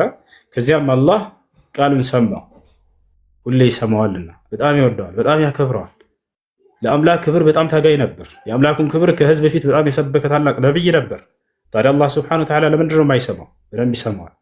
ከዚያ አላህ ምን እንዳለው ተመልከቱ። ቃል አላህም እንዲህ አለ፣ ኢኒ ሙነዚሉሃ ዐለይኩም እኔ እርሷን በእናንተ ላይ አወርድላችኋለሁ፣ ችግር የለውም አለ አላህ። ተስማማ በቃ። ግን መስፈርት አስቀመጠ። ምን አለ? ፈመን የክፍር ባዕዱ ሚንኩም ነገር ግን ይችን ምግብ የያዘች ማዕድ ከሰማይ ለእናንተ ካወረድኩላችሁ በኋላ ከመካከላችሁ የሚክደውን አለ የሚክደውን ለኡዐዚበን አዛበን ለኡዐዚብሁ አሐደን ሚነል ዓለሚን አለ ከዓለማት ማንም ያልቀጣሁትን ከባድ ቅጣት አይቀጡ ቅጣት እቀጠዋለሁኝ አለ። ማንን? ከመካከላችሁ የሚክደውን አካል አለ። ከነማን? ከሐዋርያቶቹ መካከል አንድ የሚክድ አካል አለ። ያ ሰው አይቀጡ ቅጣት ይቀጣል። ከመካከላችሁ የሚክደው ተባለ። ማን ሊሆን ይችላል? ያ ጀማዓ እስኪ ጻፉት። ከሐዋርያቶች መካከል በእራት ግብዣው ጊዜ መሲሁን የካደው አካል ማን ነው? ያ አካል ነው። ያ ከባድ ቅጣት የደረሰበት ማንንም ያልተቀጣውን ከባድ ቅጣት የተቀጣ ያ ነው የተገደለው የተሰቀለው። ነገር ግን አለ ክርስቶስ ራሱ በመካከላችሁ የሚክደኝ አለ አለ። ያ የሚክደኝ ሰው ግን ለእርሱ ወየውለት ባይፈጠር ይሻለው ነበር ይላል መጽሐፍ ቅዱስ ላይ። ወየውለት ለዚህ ያለ ሰው እያለ አላህ ሱብሓነሁ ወተዓላ ታዲያ ምን አለ? ከመካከላችሁ የሚክደኝን ግን ወየውለት፣ እርሱን በዓለማት ማንንም ያልቀጣሁትን ከባድ ቅጣት ነው የምቀጣው አለ። ከዚያም በኋላ ምግቡ ወረደ። ማን ካደ ታዲያ? ይሁዳ ካደ። ማን ካዳ? ያ ከመካከላቸው አንዱ የካደው አካል አለ። ያን አላህ ሱብሓነሁ ወተዓላ ምንም የማይቀር ከባድ ቅጣት ይቀጣል ብሎ ነበር። ከመካከላቸው ከካዱት ያ ሰው ተቀጣ። መሲሁን አላህ ስብሐነሁ ወተዓላ ወዲያው በራት ግብዣው ጊዜ አነሳው። ከዚያም በኋላ ከመካከላቸው ማን ይካዳለ? ያ የካደው አካል ይሁዳ እርሱ ተቀጣ። ያን ቅጣት እርሱ ወሰደ። ያን እንዳጠቃላይ የልጁ ጥያቄ ምን ነበር? በቁርአን ላይ ነቢያቶች ሙስሊሞች ነን ብለው ያስተማሩበት ቦታ አለ ወይ የሚል ነበር። አዎ ሙስሊሞች ነን ብለው ነቢያቶችም አስተምረዋል። ሐዋርያቶችም ቃል በቃል ምዕራፍ 5 ቁጥር 111 ላይ እኛ ሙስሊሞች ነን ብለው አስተምረዋል። ይሄን ይመስላል። እሺ እንደዛ ብለው ካስተማሩ በየትኛው መጽሐፍ ነበር የሚመሩት? ቁርአን ከመውረዱ በፊት ነቢያቶች በምን መጽሐፍ ነበር የሚመሩት? እሺ ነቢያቶች የሚመሩት በየዘመናቸው በሚወረድላቸው መለኮታዊ መጽሐፍ ነበር። ሙሴ በኦሪት ይመራ ነበር፣ በተውራት ዒሳ እና ተከታዮቹ ደግሞ በኢንጂል ይመሩ ነበር። ዳውድ እና ተከታዮቹ ደግሞ በዘቡር ይመሩ ነበር። እሺ የሙሴ መጽሐፍ ማን የጻፈው? የሙሴን መጽሐፍ የጻፈው አምላክ አላህ ሱብሓነሁ ወተዓላ ነው። አላህ ነው የጻፈው። ማስረጃ አሳየን። አላህ ነው የጻፈው። እኔ ቃል በቃል እኔ ነኝ የጻፍኩት ብሎ አላህ ይናገራል በቁርአን ላይ ለሙሴ የተሰጠውን መጽሐፍ። በቁርአንም በሐዲስም ላይ አሳይሻለሁ። አይ ከመጽሐፍ ቅዱስ እንፈልጋለሁ ካልሽ የጻፈለት አምላኩ ነው፣ እሱንም አሳይሻለሁ። አልፈልግም መጽሐፍ ቅዱስ ላይ ካልሽ ችግር የለውም። አላህ ጽፎ ነው መጽሐፉን ያወረደለት ወይስ ጽሁፍ ነው? ለቁርአን የተወረደው አላህ ሱብሓነሁ ወተዓላ በመለኮታዊ እጅ ጽፎ ነው የሰጠው። መጽሐፉን ዳይሬክት መጽሐፍ ነው የሰጠው። እሺ ከኦሪት መጽሐፍት ውስጥ በየትኛው እስቲ የምትመሩበት አሁን ቁርአን ላይ ያለ አለ? የሙሴ አስተምህሮ ማለት ነው። በቁርአን ውስጥ አለ የሙሴ አስተምህሮች አሉ። እነዚያን ከፈለግሽ አውጥቻ አሳይሻለሁ። አይ የኦሪት መጽሐፍ ማለት ነው፣ አስተምህሮ ሳይሆን ኦሪት ማለት እኮ ኦሪት ብሎ ማለት ለሙሴ የተሰጠው የሚያስተምርበት መጽሐፍ ነው። ሙሴ ምን አስተማረ የሚለው ደግሞ በቁርአን ላይ በደንብ ተገልጿል እኮ። አሁን ያ አላህ ለሙሴ የሰጠው ኦሪጂናሉ መጽሐፍ የለም ወይ ነው ያልኩ ያለሁት። መጽሐፍ ቢያንስ ቁርአን ላይ አለ ያልኩኝ ነው። ይኸውልሽ ያ እንደዚያ ለሙሴ የተሰጠው የነበረ አስተምህሮ አላህ በቁርአን ላይ ጠቅሶታል። የእያንዳንዱ ነብይ አስተምህሮ ምን እንደነበር ሙሴ ምን አስተማረ የሚለው ከፈለግሽ ያውና ከፍቼ ላሳይሽ እያልኩሽ ነው። የሙሴ አስተምህሮ ነፋሉ በቁርአን ላይ እንዴ። ሙሴ ያስተማረው የትኛውን ነው? አላህ የሰጠው መጽሐፍ ነው ወይስ ከራሱ ነው ሲያስተምር የነበረው? አላህ የሰጠው መጽሐፍ እኮ። እሱን እስቲ አሳየኝ መረጃ ቤት አድርገሽ መረጃ አሳየኝ። ዮሐንስ አልጨረስኩም። ዮሐንስ አንድ ጊዜ እሺ። በቁርአን ላይ ሙሴ ለህዝቦቹ ያስተማረው ትምህርት የማለት አምላክ አላህ የገለጠለት በዚያ በጻፈለት ላይ ያ በቁርአን ላይ ይገኛል። በርካታ ቦታ ነው ያለው። ከዚያ ውስጥ ለናሙናነት ያክል የተወሰነ ላሳይሽ። እሺ ሙሴ ለህዝቦቹ ምን እንዳስተማረ ለምሳሌ ፈርዖንን ሄዶ እንደገሰጸው ተመለስ እንዳለው በፈርዖንና በእርሱ መካከል የሆነውም ከዚያም እስራኤላውያኖችን እንዳዳናቸው እንደሚያድናቸው ያን ሁሉ ቃል የገባለትን ያስተማረው ትምህርት ሁሉ ለፈርዖን ሄዶ ምን እንዳስተማረው ሁሉ በቁርአን ላይ ተቀምጧል። እሱ ላሳይሽ ማለት ነው። አሁን መጀመሪያ አላህ የሰጠውን አስተምሮ እኮ ነው። አላህ የሰጠው አስተምሮ ማለት ሙሴ ያስተማረው ትምህርት ማለት ነው ለህዝቦቹ። ያ ማለት ከአምላኩ ተቀብሎ ሂድና ፈርዖንን አስተምር እያለ አላህ ያናገረበት እሱ መረጃ። አሁን አላህ ይሄንን ጽሁፍ ወይም ይሄንን መጽሐፍ ለሙሴ የሰጠው ነው የሚል ነው የምታሳየኝ ወይስ እናውቃለን ማለት በቁርአን ላይ ያሳየን። አላህ ለሙሴ የሰጠውን አስተምህሮት አልሻር ለሱ ላሳይሽ ነው አንገለጭ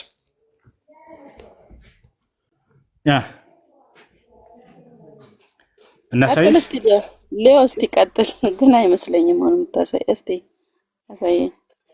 ጥያቄሽ ግልጽ አድርጊ። በቃ እሱን ነው የምፈልገው። እስከዚህ ድረስ መሰለ ጥያቄ መጀመሪያ ቁርአንና ከመውረዱ በፊት አላህ መጽሐፍ ጽፎ ለሙሴ ሰጣል። ከኛ መጽሐፍ የት ነው ያለው? ያ ኦሪጂናል መቼስ ሙሳ እሱ ነው አይደል ወይ ብለሽ ጠይቀሽናል። ያ በቁርአን ውስጥ ይገኛል ወይ ብለሽ ጠይቀሽናል አይደለ? ነው ተውሽውስ? አይ አልታውኩትም። ይሄንን አላህ ለሙሴ የሰጠው አስተምህሮ እንግዳውንስ ያው በቁርአን ውስጥ ይገኛል። ያ ማለት ሙሴ ያስተማረው አስተምህሮ ማለት ነው ከአላህ ተቀብሎ። ወይኔ ምንም አልተግባባንም። እሺ ሌላ ጥያቄ። እኔ ምንም አልተግባባንም። አልተረዳኝ እንደሆነ አላውቅም። ሌላው ለሌሎች እድል አንዴ ልጠይቅ። እሺ ቢያንስ 2 ጥያቄ ልጠይቅ። ኢሳ ቀደም ስለ ኢሳ ብዙ ነገር ስታወራ ነበረ። ኢሳ አግብቷል አላገባም? እናቱስ ማርያም ስትወልድ ድንግል ናት ወይስ አይደለችም? ኖርማል ሰው ነበረ ስትወልድ? ኢሳ አገባም አላገባም የሚለው አልተገለጸም። እቺ ቃል ደስ ትላለች። ኢሳ አግብቷል አላገባም የሚለው አልተገለጸም። ይህ ነው። እንደ መጽሐፍ ቅዱስም እንዲሁ አልተገለጸም። አይ ተገልጿል ካልሽ አሳየኝ። አግብቷል ወይንም አላገባም የሚል ካለ አለ ወይንስ አልተገለጸም?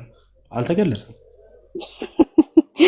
በእኛ አምላክ ሆና አንልም እኮ እንዴ። በእኛ አምላክ ስለሆነ አምላክ ሊያገባ አይችልም። አንተ ኢሳ ግን ሰው አይደለ እንዴ? እንዴት አገባው? 4 ፈቅዶልህ እንዴ? ያለ ምን ሆነ ነው? ምን ሆነ ነው? ኢየሱስ ክርስቶስ ሰው አንድ ያረጋ በያት አለ። ኢየሱስ ክርስቶስ ሰው ነው አይደለ? መጽሐፍ ቅዱስ ላይ። ስለዚህ ሰው ከሆነ በሰውነቱ ይበላል ይጠጣል ካለ አዳምጣለሁ። አታስወጣኝ። ብዙ ጊዜ ታስወጣኛለህ። ባይዘው በፈጣሪ ስም ታዲያ ሰከንድ በይ እንጂ በእናንተ እኮ ሰው ነው አለች። አያችሁ፣ በእናንተ ሰው ነው። ኢየሱስ ክርስቶስ ቃል በቃል እንዳውም ሰው ነው ብሎ የተናገረው እናንተ ላይ ነው። ዮሐንስ ወንጌል ምዕራፍ 8 ቁጥር 40 ላይ እኔ ከአምላክ እየሰማሁ የምነግራችሁ ሰው ነኝ አለ። ሰው ከሆነ ለምን አላገባም? አሁን ጥያቄው ግን አግብቻለሁ ወይም አላገባሁም የሚል ቃል አለ ወይ መጽሐፍ ቅዱስ ላይ? አልተገለጸም። አይ ተገልጿል የሚል ወንድ ካለ መናገር ይችላል። አይ እሺ ልንገርህ እሺ እኛ ኢየሱስ ክርስቶስ አምላክ ነው ብለን ነው የምናምነው። ፍጹም ሰው ፍጹም አምላክ። ለምን ነው ሙስሊሞች ፍጹም አምላክ የሚለውን ማትቀበሉ? ፍጹም ሰው የሚለውን ተቀበሉና ፍጹም አምላክ ነው የሚለውን ደግሞ በፍጹም አትቀበሉ። እኛ ፍጹም አምላክ ነው ስለምንል አገባው። አምላክ መቼም ሊያገባ አይችልም። ገባ? የእናንተ ደግሞ ኢሳ ሰው ነው። በቁርአን ደግሞ አንድ ሰው 4 እንዲያገባ ተፈቅዷል። ነብዩ ደግሞ ስንት እንዳገቡ እናውቃለን። እሱ እንዴት ሳገባ እንዴት ሳይወድ አሁን በራስ መልስ። በኔ ሳይሆን በራስ ቁርአን ላይ ቆመ መልስ። አዳምጪ እንጂ በፈጣሪ እሺ አዳምጪ። ረጋ በይ። እድል ስጪ ላውራ። እንዴት አልቆይም። 5 ሰከንድ። እኛ ኢየሱስ ክርስቶስ ፍጹም ሰው ፍጹም አምላክ ነው ብለን ስለምናምን ነው አለች። አዎ ኢየሱስ ክርስቶስ ሰው ነኝ ብሏል። ፍጹም አምላክ ነኝ ያለው የቱ ጋር ነው? አንቺ ማስረጃ የቱ ጋር ነው ፍጹም አምላክ ነኝ ያለው? ያለ ወንድ ዘር ከድንግል ተወለደ። ያለ ወንድ ዘር የተወለደ ሰው የለም። ያለ ወንድ ዘር ከድንግል ተወለደ። አዎ ይሄ ራሱ አምላክ ያደርገዋል። አንድ ብዙ ልንገርህ፣ ብዙ ይኸውልህ የሞተን አስነሳ ነው። ምንም ይኸው በተግባር ነው የምነግርህ። እኔ ተግባሩን ነው የምነግርህ ከተጻፈው በላይ በተግባር ማለት ነው። ልንገርህ እንደውም በቁርአን ሳይሞት አረጋ አይደለ? እንደውም ቁርአኑ በደንብ ይናገራል። አምላክነት ባይዘው ለምን እንደማትቀበሉ አላውቅም እንጂ መደማመጥ ከሌለ ባክሽ ከሌሎች ጋር እናወራ። ይሄው 4000 ምናምን ህዝብ አክብሬያቸው ይሄ ህዝብ ማለት ነው እውነትን ማወቅ ይፈልጋል፣ መረዳት ይፈልጋል። የሆነ እውነት ላግኝ ብሎ ነው የመጣው። ስለዚህ መደማመጥ በኔና ባንቺ መካከል ይኖር። አሁን እኔ ጥያቄ ምንድነው? ኢየሱስ ክርስቶስ እኔ ሰው ነኝ ብሎ በግልጽ ተናግሯል። ዮሐንስ ወንጌል ምዕራፍ 8 ቁጥር 40 ላይ እኔ ከአምላክ እየሰማሁ የምናገር ሰው ነኝ ብሏል። ሰውነቱን ተቀብላችሁ ለምን አምላክነቱን አትቀበልም ይላሉ ክርስቲያኖች። እችም ልጅ እንዳለችው እኔ ሰው ነኝ እንዳለ እኔ አምላክ ነኝ ያለ የቱ ጋ ነው? አጭር ጥያቄ፣ የቱ ጋ ነው ክርስቶስ እኔ አምላክ ነኝ ያለው? እኔ ሰው ነኝ የሚለውን አመጣሁኝ። እኔ አምላክ ነኝ ያለበትን ደግሞ አንቺ አምጪ እስኪ። አይ ዮሐንስ ወንጌል ምዕራፍ 1 ላይ አንብብ አውጣ። እዚያ ጋር እኔ አምላክ ነኝ ይላል። አዎ መጀመሪያም ቃል ነበረም፣ ቃልም ስጋ ሆነ፣ ቃልም በእግዚአብሔር ዘንድ ነበረ፣ ያ ቃልም ስጋ ሆነ ይላል ዮሐንስ ወንጌል 11:25 አንብብ። እሺ ኢየሱስ ክርስቶስ እኔ አምላክ ነኝ ብሏል። አዎ በጣም ብዙ ቦታ አለ። እሱ በጣም ብዙ ቦታ አምላክነቱን የሚገልጽ ለምንድን ነው ኢየሱስ ክርስቶስ ቆይ አምላክ አይታበይም እኮ ባይዘው አምላክ አይታበይም። እንደኛ ሰው አይደለም እኮ እሱ ተግባሩ አምላክ መሆኑን ያሳየናል። ለምንድን ነው ባህሪውን እንደ ሰው የምትጠብቁት? ልክ እንደ ሰው እንድታበይ ነው እንደምትፈልጉት? የእውነቴን ነው። አትሳቅ። ዮሐንስ ወንጌል 11:25 ላይ ከፈትላችሁ እሱ እዛ ላይም አምላክ እንደሆነ ያሳያል። አዎ ሉቃስ አንዳንድንም እስቲ ክፈታቸው ሁሉንም። አሁን ጥያቄው ባካችሁ፣ አሁን ኢየሱስ ክርስቶስ እኔ አምላክ ነኝ ብሏል በግልጽ ካላለ አይ እንዲህ ሰርተዋል እሱን ይላውራል። አዳዳምጥ። እሺ አንዴ እሷ የሰጠችኝን አንድ ጥቅስ ልይላትና የእሷ ጊዜ ስለነበረ ወደ አንተ እንመጣለን። እሺ የኔ አንድ ጥቅስ ልይልሽ። ኢየሱስ ክርስቶስ እኔ አምላክ ነኝ ብሎ ያስተማረበት ቦታ የቱ ጋር ላውጣ? የኔ ሉቃስንና ዮሐንስን አውጣ። ዮሐንስን አውጣ፣ ከዛ ሉቃስንም ታያለህ። በቃ እሺ ሁለት ጥቅስ። እሺ ሉቃስ ወንጌል ምዕራፍ ስንት ቁጥር ስንት? ምዕራፍ 1 ቁጥር 1 ላይ ምዕራፍ 1 ቁጥር 1 ላይ ሉቃስ ሙሉ መጽሐፉን ሳይሆን ኢየሱስ እኔ አምላክ ነኝ ያለበትን ላይ የፈለግ ነው። ሉቃስ 1 ምዕራፍ 1 ቁጥር 1 ላንብበው። የኔ ላንብበው። ዋው አምላክነቱን በደንብ ትረዳለህ። የተወለደው ሕፃን ማለት ነው። ሉቃስ 1 ምዕራፍ 1 ቁጥር 1 ላይ ኢየሱስ ክርስቶስ አምላክነቱን እዚህ ጋር ገልጿል ብለናለች። እንመልከት። ምን አለ? ሉቃስ ምዕራፍ 1 ቁጥር 1 የከበርክ ቴዎፍሎስ ሆይ ከመጀመሪያው በዓይን ያዩትና የቃሉ አገልጋዮች የሆኑት እንዳስተላለፉልን በእኛ ዘንድ ስለተፈጸመው ነገር ብዙዎች ታሪክን በየተራው ለማዘጋጀት ስለሞከሩ እኔ ደግሞ ስለተማርከው ቃል እርግጡን እንድታውቅ በጥንቃቄ ሁሉን ከመጀመሪያው ተከትዬ በየተራው ልጽፍልህ መልካም ሆኖ ታየኝ አለ።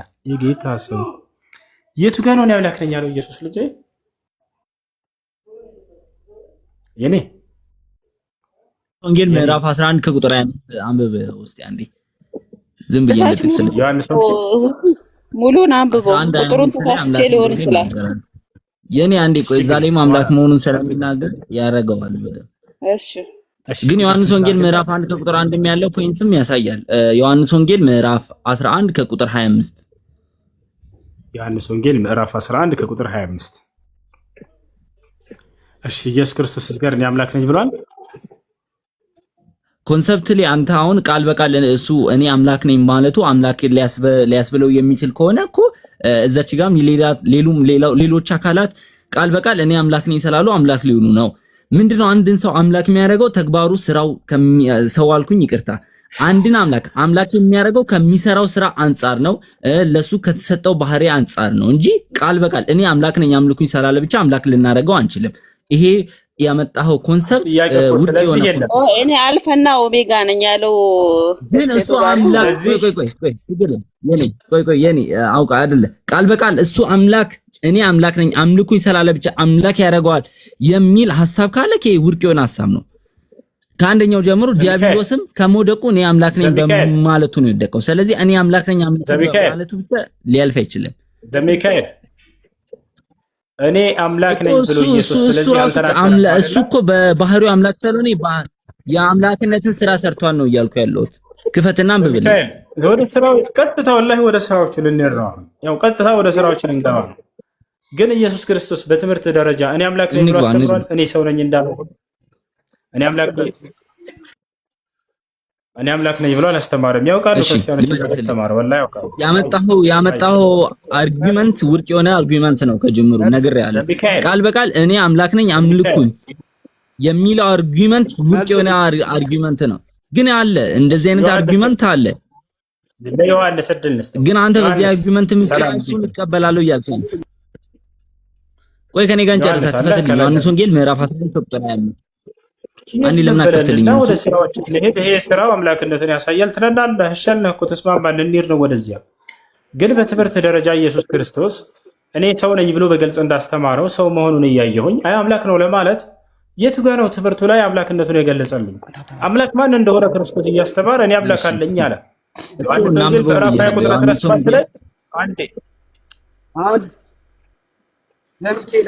ዘሚካኤል እሺ ዮሐንስ መልስ ልስጥህ። አየሽ ሊሰቀል አካባቢ ትዝ ይልሃል? ወደ እንትና ሲወስዱት የሆነ ንጉስ ጋር መጀመሪያ ማን ጋር ነው የወሰዱት? ሄሮድስ ጋር ወሰዱት አይደለ? ሄሮድስ አንተ አምላክ ነህን ወይ አለው። ከዛ አዎ አንተ እንደምትለው ነው ሲል በዱላ ገረፉት አለ። ስለዚህ አምላክ ነኝ ብሏል ማለት ነው። የቱ ጋር ነው ልጅ አንተ አምላክ ነህ ብሎ የጠየቀው? የቱ ጋር ሊታሰር አካባቢ ታሪኩን ታውቃለህ አይደለም? እንትን ሊሰቀል አካባቢ ይቅርታ ዮሐንስ ከኔ ጋር ሄሮድስ ጋር ተወሰደ። አንድ ጊዜ ሄሮድስ ጋር ወስዶት ከዛ አምላክ ነህን ወይ ሲሉት አዎ አንተ እንደምትለው ነኝ አዎ ብሏል። ስለዚህ አምላክ ነኝ ብሏል ቃል በቃል። እንደዛ ምን የለም ተሰጥቷል።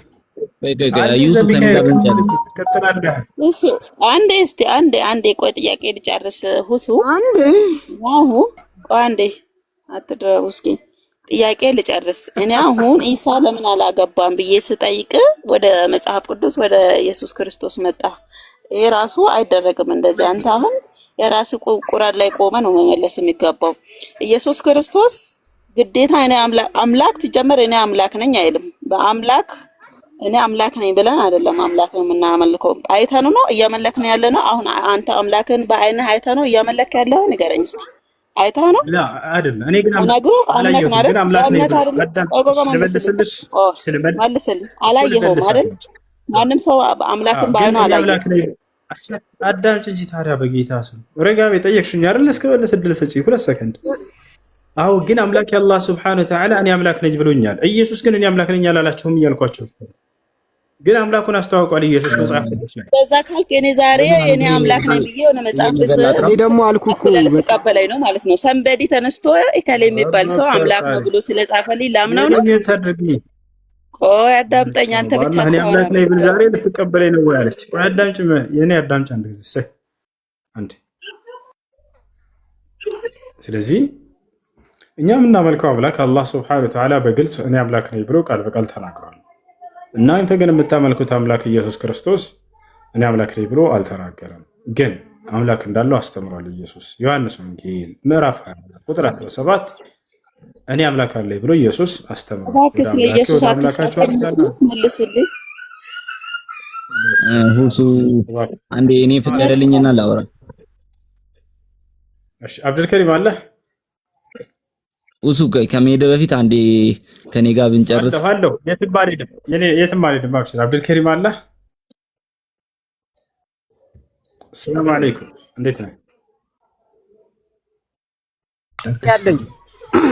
እሺ አብዱልከሪም ትቀጥላለህ። አንዴ አሁን ካለ አንድ ጥያቄ ማስተናገድ። እሺ አሁን ለምሳሌ አላህ ለሙሐመድ ጅብሪል እንትን ቁርአንን ሰጠና ከዛ በኋላ የእሳቸው እንትኖች ናቸው የጻፉት ነው አይደለ የሚባለው?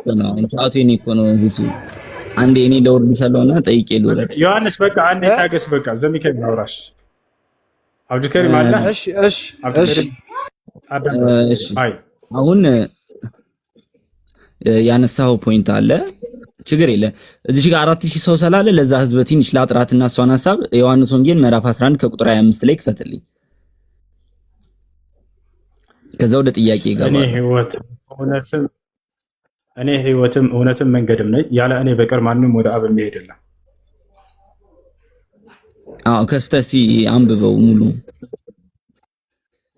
ምንም አዲስ ነገር የለውም። እባክህን ጊዜ ለመቆጠብ አነበብኩልህ እኔ ስለማውቀው ነው። ንገረን በሱ ላይ ያለበት እኮ ምን አለ እዛ ላይ ዮሐንስ ወንጌል ምዕራፍ 11 ከቁጥር 25 ላይ ምን አለ?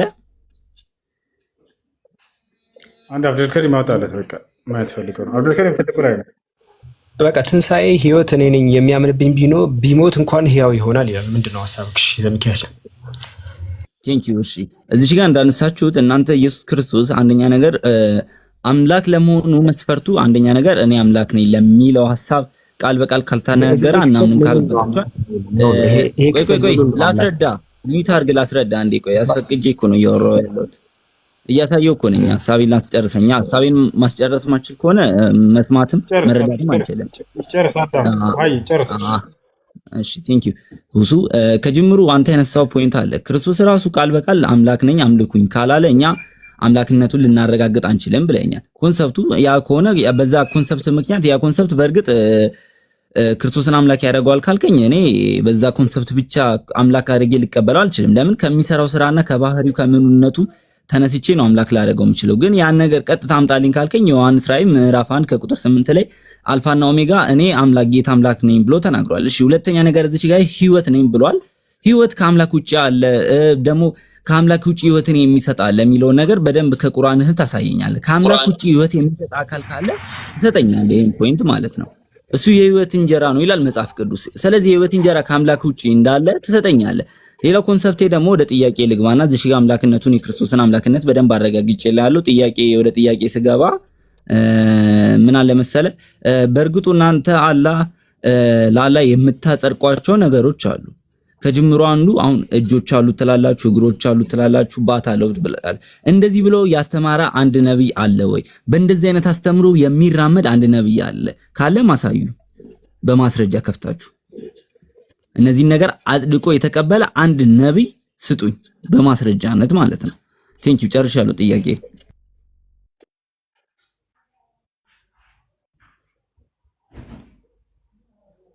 አብዱልከሪም ቀጥልለት። እሺ ጨርሰህ ተናገርክ። እንትና ዘሚካኤል ጨርሳል። ዘሚካኤል ጨርሻለሁ። ማስረጃ አውጣልኝ። አዎ መጀመሪያ ካወራው ጥቅስ ጨርሻለሁ። አሁን ከዚህ ዘረዘረ መጀመሪያው ጥቅስ ካንተ ጋር አልጀመርኩም ወንድሜ፣ ከሁሱ ጋር ነው የጀመርኩ። ከሁሱ ጋር መጨረስ እችላለሁ።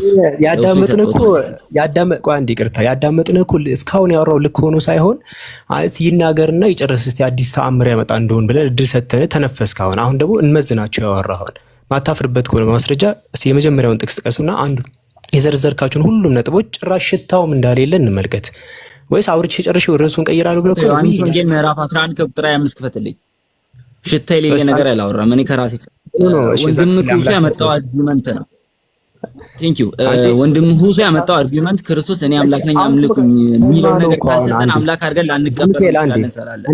አንዴ ዘሚካኤል እባክህ ካወራን በኋላ ቢያንስ አንዴ ተረጋጋ ፕሊዝ። ልጁ ምን ሆኗል? እሺ ዮሐንስ ወንጌል ምዕራፍ 11 ምኑ ነው አምላክ ነው የሚለው እዛ ክፍል ላይ? ምኑ ነው አምላክነትስ የሚያሳየው እዛ ክፍል ላይ? አሁን አንተ መልሴንም ስመልስ ምንም እየሰማክ አይደለም። ለዛ ነው ያልተረዳው። ለምሳሌ እኔ ምን ብያለሁ እዛ ክፍል ላይ ክርስቶስን አምላክ ነኝ አምልኩኝ ብሏል ብያለሁ። ግን የትኛው ኃይለ ቃል ነው ኢየሱስ ወደ አምላክነት የሚቀየር? የትኛው ባህል ነው ያመለስኩልህ እኮ ነው። አንተ ያመጣው ፖይንት እዛ ክፍል ክርስቶስ እኔ ዘሚካኤል በቃ ሌላ ክርስቲያን ካለ ይቀጥል ጋይስ። ሌላ ክርስቲያን ካላችሁ ጥቅስ አንስታችሁ የምታወሩ ካላችሁ እናወራ። አሁን አንተ ስብከት ነው ያልከው፣ አዳምጠኝ ትልና 10 ዓመት ልታወራ ነው። እኛ ጥቅሱ የትኛው ኃይለ ቃል ዮሐንስ ወንጌል ምዕራፍ 11 ላይ የትኛው ኃይለ ቃል እኮ የትኛው ኃይለ ቃል አወራህ አይደል? እንደ ለአራት ደቂቃ እኮ አወራህ። በቃ አሁን የስብከት ሰዓት አልፎ አሁን ዮሐንስ ወንጌል ትልቁ ላይ የተደረገው እኮ ማስረጃ እንድከፍት እኮ ነው እንጂ እንድትከራከር አይደለም ከኔ ጋር ላውራህ ነው እንጂ ትልቁ ላይ እንኩት ልጁ ምን ሆኗል?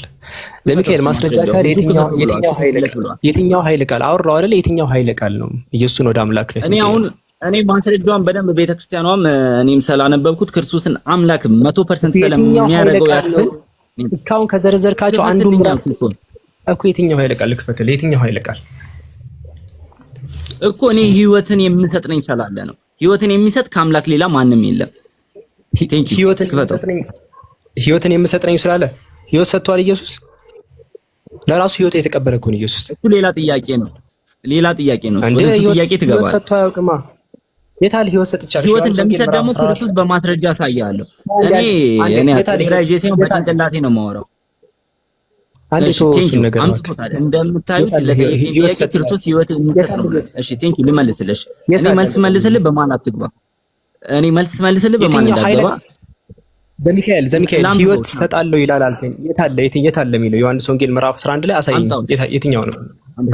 እሺ ምን ይላል? ኢየሱስም ይሄን የሚናገረው ኢየሱስ ነው። እንደምታዩት እንደዚህ ይላል፣ ትንሣኤና ህይወት እኔ ነኝ አለ። ለምንድን ነው ሌላ ክርስቲያን ወይ ልታገሳችሁ? ምን እያልኩ ነው? ምንድነው ሐሳብ ካላማ ካልገባኝ ጥያቄ ጠይቀኝ የተመለሰልህ አይደለም? አይ የመለስክልኝ አይደለም። ከይቅርታ ግን ዝም ብለህ እያወራህ ነው። አሁን የተጠየቀው ጥያቄ እንዳታስወሩልኝ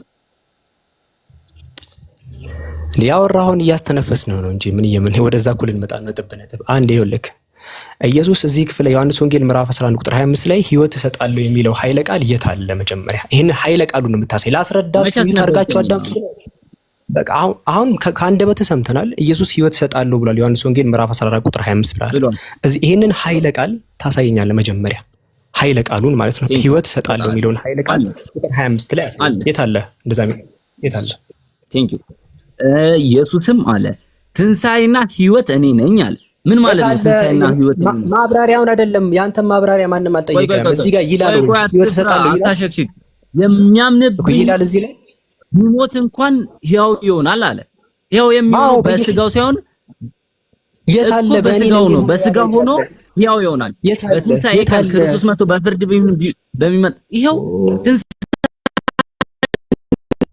ትንሣኤና ህይወትን በቃ ሌላ ክርስቲያን ካለ በቃ ጨርሰናል። መስጠቱ አይደል? መጀመሪያ ቃሉ የለም። አንዴ ተረጋጋ፣ አንዴ እባክህ ተረጋጋ። በዚህ መልኩ ልንቀጥል አንችልም። ከይቅርታ ጋር እድል አድምጠው ጨርስ፣ ሐሳብን ጨርስ። ሐሳቤን አወራለሁ። እሺ አይ የለም እንደዚህ አክብሬ አዳምጣለሁ። ምን ታድርጌ ማስረጃ አውጣ እንደማይሄድ በቃ ጨርስ። ሌላ ክርስቲያን አለ ጋይስ? ሌላ ክርስቲያን ካለ መቀጠል ይችላል። ያውላችሁ ስንቀጥል ሌሎች ክርስቲያኖች ካላችሁ ስንቀጥል ጥቅስ ከከፈትን በኋላ ያ ነገር በቃ ረጅም ደቂቃ ካዳመጥ አሁን 5-6 ጥቅስ ነው የጠቀስከው። ከዛ የመጀመሪያው ጥቅስ ላይ ወደክ። እሺ ወንድሜ ከሱ ላይ ተነስቼ ወደ እኔ ጥያቄ ልቀጥል። ይቅርታ። አዎ ትቀጥላለህ። አንዴ ላብራራላችሁ። ይኸውላችሁ አንድ ጥቅስ 5 ደቂቃ አስተዋሩ 10 ጥቅስ ጠቀሳችሁ። አንዴ አሊፍ ይሄኛውን ላስወርድ ነው። ሚዩት አድርጉ አንዴ ፕሊስ፣ ሚዩት አድርጉ ሁላችሁ። አንዴ ሚዩት ማድረግ ቻሉ። አንዴ ሚዩት አታንሱ። ወይ ላስወርድ ይሄንን በቃ እሺ። ይኸውላችሁ ክርስቲያን ወገኖቼ ስታወሩ ይኸውላችሁ ብዙ ነገር እንትን እንዳይል ስታወሩ አንድ ጥቅስ ካወጣችሁ በኋላ እዛ ጥቅስ ላይ የምትናገሩት ንግግር ይኖር። ጎትታችሁ የራሳችሁ ስብከት አታድርጉት። አሁን ልጁ የሚለው በጭራሽ ህይወት እሰጣለሁ የሚል ኃይለ ቃል ራሱ ላይ ከናካቴው ላይ የለም። እዚህ ላይ አሳየን ማለት ምን ማለት ነው ውስጥ ተገባ። ስለዚህ መጀመሪያ የምትተማመኑበትን ንግግር ልካፋችሁ የሚወጣውን ንግግር መጽሐፉ ላይ አሳዩን። እሺ ከይቅርታ አሁን ወደ ቀጣኛው ሰው መቀጠል ትችላለህ። ተረኛ ሌላ ካለ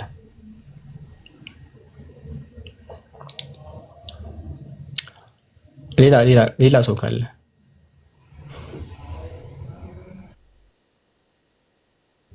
እሺ ይቀጥል። እንትና ዮሐንስ ከሆነ ቀጥል። እሺ አሁን ለምሳሌ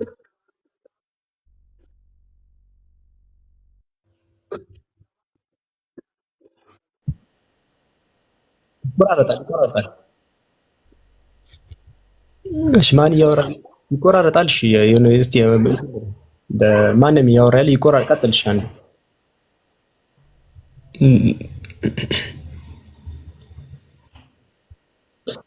እሺ ኬቲ ያለሽ ኬቲ የሚል አካውንት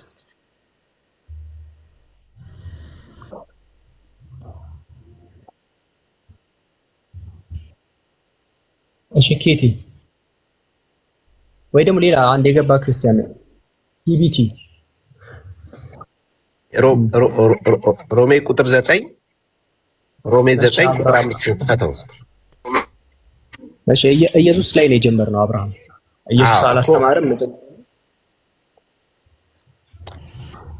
አይ ስለ ባይብል ላይ አልተጻፈም ስላላችሁ ነው። ባይብል ላይ አልተጻፈም ስላላችሁ አልተጻፈም። መጽሐፍ ቅዱስ ኢየሱስን አምላክ ነው የሚል ትምህርት አያስተምርም። ግን መጀመሪያ ከርዕሱ ላይ ክፈተው እኮ አልኩህ። ያው የኔ ጥያቄ ማለት ነው ሮሜ ምዕራፍ 9 ቁጥር 5ን ክፈተው። እሺ እሱ ጳውሎስ ነው። እዛ ክፍል ላይ ገና ሳይጀምር የሚያወራው ጳውሎስ ነው። አሁን እኛ እያወራን ያለው 4000 ሰዎች እየፈለጉ ያሉት ኢየሱስ አስተምሯል የሚለውን ነው። መጀመሪያ መጽሐፍ ቅዱስ ላይ እያላችሁ እናንተ ቆይ አይደለም። መጀመሪያ ልጁ ቅድም የነገረን ኢየሱስ እያለን ነው። የለም ኢየሱስ ያለበት ኖ ከሌላ የለም። መጽሐፍ ቅዱስ ላይ እኔ ብሎ መናገር አይጠበቅበትም። በዛ ላይ ሁለተኛ ነገር ደግሞ እናንተ ያላችሁት ምንድነው? መጽሐፍ ቅዱሱ ቆይ መጽሐፍ ቅዱስ ላይ እናንተ ያላችሁት እኮ ግን አርጊውመንት አንተም ቅድም ስታወራ የነበረው እሱም ይመስለኛል ሲያወራ የሰማሁትኝ መጽሐፍ ቅዱስ ላይ ቆይ አንዴ ቆይ ልጨርስና ከዛ ታስረዳኛለህ። መጽሐፍ ቅዱስ ላይ ክርስቶስ እኔ አምላክ ነኝ የሚል ቦታ የለውም። ክርስቶስ አምላክነቱን የሚያሳይ የለም። አምላክ ነው አይልም ነው ስላላችሁ ነው ይሄ ነው የጠቀስኩልህ እኔ። ስለዚህ መጽሐፍ ቅዱስን ዝም ብለው ባጭሩ አብርሃም እንዴ አዳምጠኝ። ኢየሱስ ክርስቶስ በግልጽ ቃል እኔ አምላክ ነኝ ብሎ ያስተማረበት የለም። ግን ጳውሎስ ተናግረዋል እያልከን ነው አይደለ? ወይንስ የተናገረበት አለ ኢየሱስ?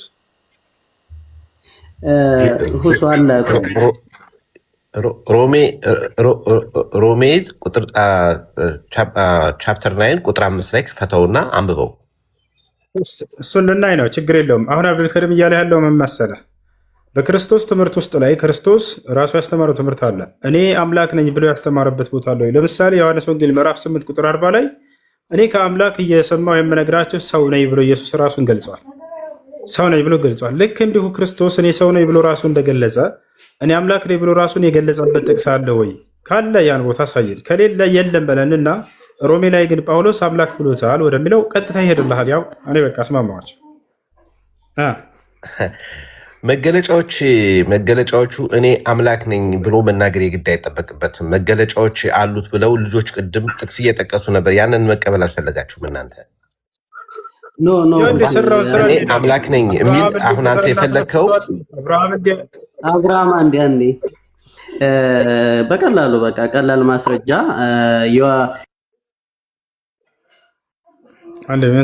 አብን ያየ እኔን አይተዋል ይላል ዮሐንስ ወንጌል 10 ቁጥር 10 ወይኔ እነሱ ልንሄድ ነው። አንድ ጊዜ ይኸውልህ እኔና አብ አንድ ነን፣ እኔን ያየ አብን አየ፣ እኔ ከአብርሃም በፊት አለሁ፣ በመጀመሪያ ቃል ነበር፣ ሁሉንም እናውቃቸዋለን። ግን ወደዛ ከመሄዳችን በፊት ኢየሱስ ክርስቶስ በግልጽ ቃል ሰውነቱን እንደሰበከ እኔ ሰው ነኝ እንዳለ እኔ አምላክ ነኝ ብሎ አስተምሯል ወይ ነው ጥያቄ። አሁን ልጁ እኮ እኔና አብ አንድ ነን እያለ እኔን ያየ አብን አይቷል እያለ በእኔ መንገድ ሄደ ጽድቅ እንደሚያገኝ እየተናገረ ወደ እነሱ ጥቅስ ሊሄዳቸው ነው። እያንዳንዱ ጥቅስ በደንብ አድርጎ ያወራቸዋል። ይኸውልህ አሁን ጥያቄው ክርስቶስ እኔ አምላክ ነኝ ብሎ አስተምረዋል ወይ? አምላክነቱን ሌሎች ሰብከዋል ወደሚለው ሁሉ ወደ ጳውሎስ ወደ ዮሐንስ መልእክት ላይ ሁሉም ይሄድላቸዋል። ግን ኢየሱስ ክርስቶስ እኔ አምላክ ነኝ ብሎ ያስተማረበት ጥቅስ አለ ወይ ነው። ከሌለ የለም ብልና ወደ ቀጣዩ ትሄዳላችሁ። ቀጥታ ጊዜ እንትን ከምንል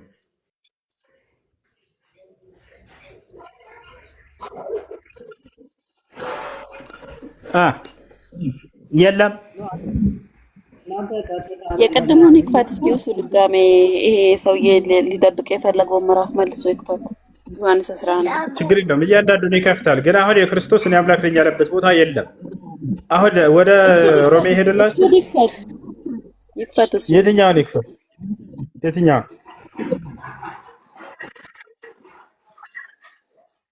ያው እና ይሄ ነው በቃ አብዱልከሪም ቀጥልላቸው። ኢየሱስ ክርስቶስ የትኛውን ቦታ ላይ እኔ ሰው ነኝ ብሎ ብዙ ቦታ እንዳስተማረው ሁሉ እኔ አምላክ ነኝ ብሎ ያስተማረበት አንድ ቦታ የለም። አሁን ወደ ሌሎች ጥቅሶች ሄድላቸው። እስቲ ቁጥር 25 አንብበው፣ እሱ አንብበው። ይሄንን እኔ ትንሣኤና ሕይወት ነኝ አለ። የሚያምንብኝ ቢሞት እንኳን ሕያው ይሆናል አለ። የሚያምንብኝ በማን ነው የሚታመነው? ሰው በማን ነው ሊያምን የሚችለው? ሰው በሰው ያምናል። ጎበዝ አሁን አንቺ ጎበዝ ነሽ፣ ከቅድሙ ልጅ ትሻለሽ፣ አይተሻል፣ እንዴት ነው ብለሽ ጠይቅ። አዎ ያቺ የኔን ሐሳብ ይሆናል በኢየሱስ የሚያምን ይሆናል አለ። ቢሞት እንኳን ምን ይሆናል አለ። ቢሞት ልጨርስ ብለሽኝ ጥያቄ ጠይቅሽኝ ነው። እኔ ጥል መመለስ እችላለሁ። መልሰሽ መልስ። እዚህ ጋር እንዳይታይ የፈለከው ነገር አለ። ህዝቡ የሚሰማውን ይሰማል። አሳይኝ። እሺ አንቺ አሳይኝና እኔ እመልሳለሁ። እሺ አሳይኝ ልመልስልሽ። አንቺ ቀጥይሽ። ኢየሱስም ትንሣኤና ሕይወት እኔ ነኝ አለ። ይኸውልህ ትንሣኤና ምን ሕይወት ማለት ምን ማለት ነው? ሕይወት ማለት እስትንፋስ ማለት ነው። ሕይወት እኔ ነኝ አለ። የሚያምንብኝ ሰው በሰው ሊያምን አይችልም። የሚያምንብኝ ቢሞት እንኳን ሕያው ይሆናል። ግልጽ ነው። ምን ነው የምትፈልጉት ከዚህ ውጪ? ለምንድን ነው ግዴታ እኔ አምላክ ነኝ ብሎ አዳምጪኝ። እኔ ማውራውን አዳምጪ። እንዴ ካወራሽ በኋላ በዛው አትፈታም። መጽሐፍን አንተ አትፈታም። ባይዘው መጽሐፍን አንተ ማን ስለሆንክ ነው የምትፈታልን? ጎበዝ። ከዚህ በላይ ይሄ እኮ ግልጽ ነው። ምንም ፍቺ ያስፈልገው? ግልጽ ነው። እዚህ ጋር ወንድም አለም እዚህ ጋር ምንም ማብራሪያ ፍቺ፣ ያንተ ፍቺ ሌላ አጣመ የምትፈታው ፍቺ አያስፈልገውም።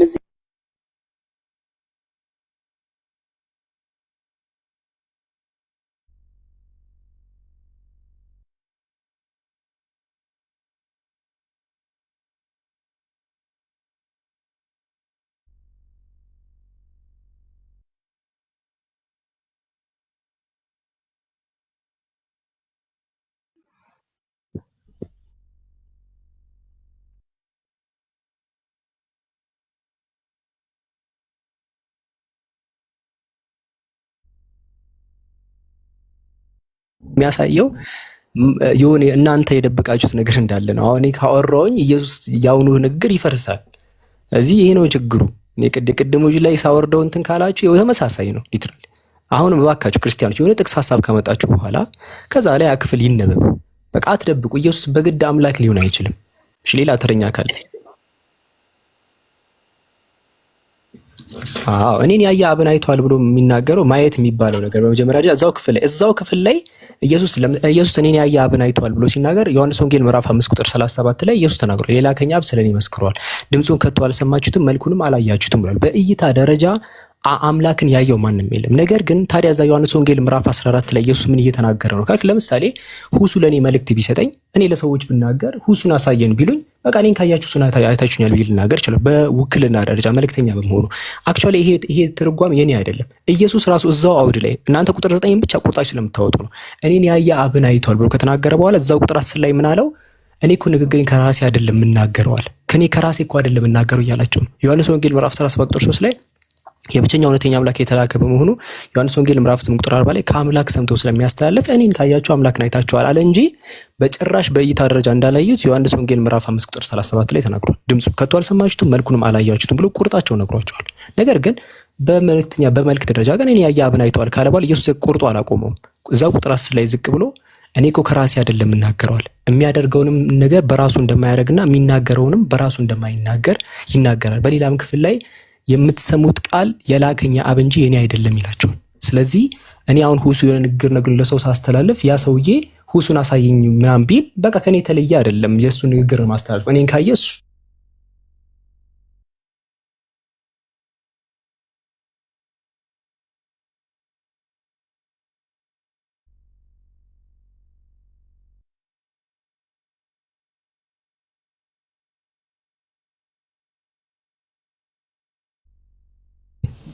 ሲነበብላ ይሄው ወጣሽ ምንድነው? አሁን እናንተ መምህርና ጌታ ትሉኛላችሁ እንዲሁ ነኝ ይላል። ስለዚህ ምንድነው አሁን ነገርሽ? ስለወጣ ምን አዲስ ነገር አገኘሽ? እንዲሁ ነኝና መልካም ትላላችሁ እኮ አንብበው 14 ሙሉን እኮ እኔ ጌታና መምህር ስሆን እግራችሁን ካጠብኩ እናንተ ደግሞ እርስ በርሳችሁ እግራችሁን ታጠቡ ይላል። ስለዚህ ጌታችን ኢየሱስ ክርስቶስ እዚህ ጋር ስለ ትህትና ነው እያስተማረ ያለው ለደቀ መዛሙርቱ። ጌታ ማለት ደግሞ ምንድነው ላንተ? አልበቃል አምላክ ካላለ እያልክ ነው። ወደ መልስ ልግባ ትጂ ጌታ የሚለው ቃል ካላወቅሽው መጽሐፍ ቅዱስ ላይ ጌታ የሚለው ቃል ለአለቆች ይገባል። ለምሳሌ አንደኛ ጴጥሮስ ምዕራፍ 3 ቁጥር 5 ላይ ለምሳሌ ሴቶች ባሎቻቸውን እዛው ቁጥር 6 አንደኛ ጴጥሮስ ምዕራፍ 3 ቁጥር 6 ላይ ሳራ አብርሃምን ጌታ እያለች ትታዘዝለት ነበር። ኦሪት ዘፍጥረት ምዕራፍ 45 ቁጥር 9 ላይ ዮሴፍ ቃል በቃል እግዚአብሔር በግብጽ ላይ ጌታ አደረገኝ ብሎ ተናግሯል። ብዙ ጌታ የተባለው በጣም ብዙ ማለት ነው። ስለዚህ ጌታ የሚባለው ነገር አለቅነትን ከሹመት ጋር ተያይዞ ይመጣል። ስለዚህ ኢየሱስ ጌታ የተባለው ሐዋርያት ሥራ ምዕራፍ 2 ቁጥር 36 ላይ እግዚአብሔር ጌታ ስላደረገው ልክ ዮሴፍን ግብጽ ላይ እግዚአብሔር ጌታ አደረገው፣ ኢየሱስን ደግሞ እግዚአብሔር ጌታ አደረገው። ጌታ ማለት የተሾመ አካል ነው። ነገር ግን አንዱን አምላክ ለመለየት የጌታ የሚለው ቃል መጽሐፍ ቅዱስ ላይ ሲገባ ሁልጊዜም የሰማይና የምድር ጌታ በሚል እንትን ለመለየት ጸሐፊያኖች ጌታ ሊባል ይችላል በነጠላ። ነገር ግን ለመለየት አንዱ አምላክ ሲቀመጥ የሰማይና የምድር ጌታ በሚል ይቀመጣል። ኢየሱስ ራሱ አንተ የሰማይና የምድር ጌታ ነህ ብሎ ጠርቷል። አንድም ቦታ ላይ ኢየሱስም ሆነ ሌሎች ፍጡራን የሰማይና የምድር ጌታ ተብለው ተጠርተው አያውቁም እንጂ በነጠላ ጌታማ ማንም ሰው ይባላል። ሳራ አብርሃምንም ጌታ ስትለው ነበረ፣ ሌሎቹም ጌታ ሲባሉ ነበረ ምናምን ነገር። ገዢዎች ጌታ ሊባሉ ይችላሉ። ተረዳሽኝ? ኢየሱስ አሁን በመደረግ የመለኮታዊ ጌትነት እንዳልሆነ የምታውቂው የኢየሱስ በመደረግ የመጣ ነው። ገባሽ? ልክ ዮሴፍን ጌታ አደረገው እንደሚለው ሁሉ የኢየሱስም ጌታ ተደረገ በሚል ተቀምጧል። ለምሳሌ እዚህ ጋር ተመልከች። እዚህ ጋር አሁን ይህን እናንተ የሰቀላችሁትን ኢየሱስን እግዚአብሔር ጌታም ክርስቶስም እንዳደረገው የእስራኤል ወገን ሁሉ ይወቅ ይላል።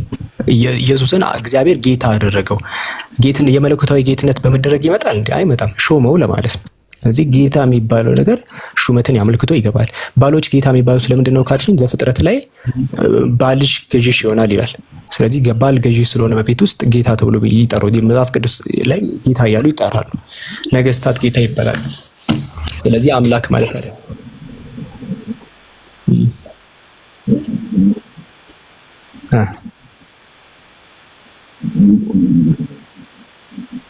እግዚአብሔር ጌታ ኢየሱስን እግዚአብሔር ጌታ አድርጎታል አላደረገውም? ጌታ ነኝ እናንተ ማላችሁ እያለው እንትን በለው ክፈተው እንደገና እንትን ነው ሐሳብ ሶስቴ ስለ አብርሃም ሶስቴ ስለከፈትኩት ሐሳቡን ንገረኝ።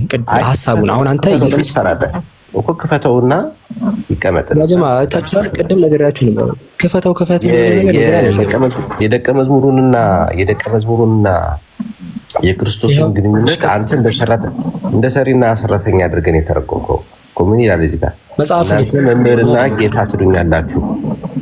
እናንተ መምህርና ጌታ ትሉኛላችሁ። ጌታ ሆይ እያሉ ነው የሚጠሩት። እንዲሁ ነኝና ትላላችሁ። ሌላም ሰው ጌታ ይላሉ። ሌላም ማን መላእክቶችን የሆነ ካገኙ ማያውቁት ሰው ጌታው ይላሉ። መዲስ ነገር አይደለም ይሄ በመጽሐፍ ቅዱስ አንበበ ካወቅ ለምሳሌ እስኪ አሳየን እስኪ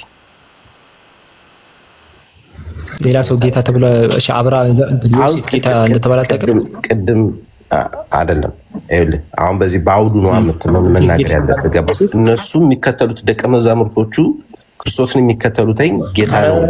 ሌላ ክርስቲያን ካለሽ ሌላ ክርስቲያን በማስረጃ እያወራኝ ሲዙ የኢየሱስ ጌትነት አትፈልግም። አንተ ግን ወሬ ነው ማመን ስላልፈለግ አንዴ አብርሃም መምህርና ጌታ እያሉ እየጠሩት አንዴ ባካችሁ ክርስቲያን ወገኖቼ ቆይ አንዴ ትቀጥላላችሁ። አንዴ የተወሰከለ አውራ በማስረጃ በጥቅስ እየተነገራችሁ መታችሁ ሐሳባችሁን አትነ ህልማችሁን ተኝታችሁ መኖር ትችላላችሁ። ግን ማይክ ሳዳምጥ ጌታ ተብሏል መልሰው ወደ ዮሐንስ እኔ ጌትነት ብዙ አብራራውኝ ሰዎች በሹመት ጌታ ሊባሉ ይችላሉ የዘረዘርኩኝ የኢየሱስ ጌትነት ይለያል ካልክ ላድምጥ። የምን የሰማይና የምድር ጌታ የተባለበት አለ? በጥቅስ አውሩ። በጥቅስ በህልም አይደለም። አሁን ህልም ሳዳምጥ ይሰለቸኛል። በእንትን ንገሩኝ። ይሄ ጥቅስ ንገረኝ። አሁን ምንም ጥቅስ አልነገርከኝም። ክፈተው ዮሐንስ 13 ከፈትኩት። ከዛ ህልምን ነው የምታወራው። እንደዛ ሳይሆን ጀስት ጌታ ነው የሚለው ሌሎቹም ጌታ ተብለዋል። ይለያል የኢየሱስ ጌትነት ካላችሁ እንዴት የሚለውን አብራሩ። ጥቅስ ልስማ። የሰማይና የምድር ጌታ ከተባለ እሱን ልስማ። የተባለበት የለም። የኢየሱስ እኔ ደግሞ አመጣውላችሁ ሊትራሊ ኢየሱስ ጌታ ተደርጎ ነው ላኮ ተደረገ ይላል። የመለኮታዊ ጌትነት በመደረግ ይመጣል አይመጣም? ዮሴፍ ጌታ ተደርጎ ነው፣ ኢየሱስም ተደርጎ ነው። ይታያችኋል። ይሄው አንዴ ወንድማችን አምላክ እንደሆነ ነው አይደል ማስረጃ የምትፈልገው? ይቅርታ ያለበት ዙሩ ክርስቶስ ነው። ቆይ አንተ ይኸውልህ ጌታ ብለህ ከተለያየ ነገር ወሰድከውና ኮንቴክስቱን ኢየሱስ ጌታ ተደርጎ ይባላል። ቆይ አንዴ ጌታ ማንም ይባላል ወሰድከውና ደቀ መዝሙሩ አንዴ ደቀ መዝሙሩ እኮ ክርስቶስን የሚከተሉት አምላክ ነው አምላካችን ነው ብለው አምነውበት ነው የሚከተሉት። እነሱ ጌታ ሆይ ሲሉት አዎ የሚላቸው በመጀመሪያም ደረጃ እነሱ የሚከተሉት እዚሁ ላይ እኮ እየነገረህ እኮ ሌላ ክርስቲያን እባክህ ህልም አትንገሩኝ አላልኳችሁም እንዴ? ምኞት አትንገሩኝ አድምጠኝ ይለኝና ህልሙን ነው የሚነግረኝ። ህልም ጥቅስ ህልም ተው። እሺ ጋይስ ህልም ተው። እሺ እዚህ ጋር እኮ ተናገርኩኝ ወይ ልጠይቃሽ? እሺ ቲጂ ቀጥይ። ቲጂ አንቺ ሐሳብ ነው ባይዘው ቲጂ አሁን ጥሩ ሐሳብሽን ትቀጥይ። ጌታ ብዙ ቦታ አለ በመጽሐፍ ቅዱስ ብለሃልና የትኛውም ጌታ ተብሎ የተጠራ ግን እኔ ህይወት እንጀራ ነኝ፣ እኔ እውነተኛ የወይን ግንድ ነኝ አላለም የትኛውም ቢሆን። ስለዚህ በዮሐንስ ወንጌል ምዕራፍ 6 ከቁጥር 35 ላይ ብታይ ጌታችን ኢየሱስም እንዲህ አላቸው፣ የህይወት እንጀራ እኔ ነኝ፣ ወደ እኔ የሚመጣ ከቶ አይራብም። ቲጂ አሁን የህይወት እንጀራ እኔ ነኝ ብሎ ሲናገር አሁን ቀጥታ ንግግር ነው አይደለም? ኢየሱስ እኮ እንጀራ አይደለም ምግብ አይደለም እየተናገረ ያለው ነው ላንተ። ሶስት አሁን ያን ሁለቱን የጠቀሻቸው ቦታዎች ላይ ኢየሱስ ፊገራቲቭሊ እየጠቀሰ ነው እንጂ ቀጥታ እያወራ አይደለም። ለምሳሌ አንደኛው ሁለት ጥቅሶችን ያያያሽብኝ። የመጀመሪያው ዮሐንስ ወንጌል ምዕራፍ 14 ቁጥር 6 ላይ እኔ ህይወት መንገድ እውነት ነኝ ያለ ነው። መንገድ ሲል ለምሳሌ አሁን መኪና የሚሄድበት መንገድ እያለ አይደለም። ጀስት መንገድ ብሎ ሲናገር ወይም ደግሞ ላዩ ላይ ሆነሽ ምናምን ነገር የምትራመጅበት አይነት ነገር ማለት አይደለም።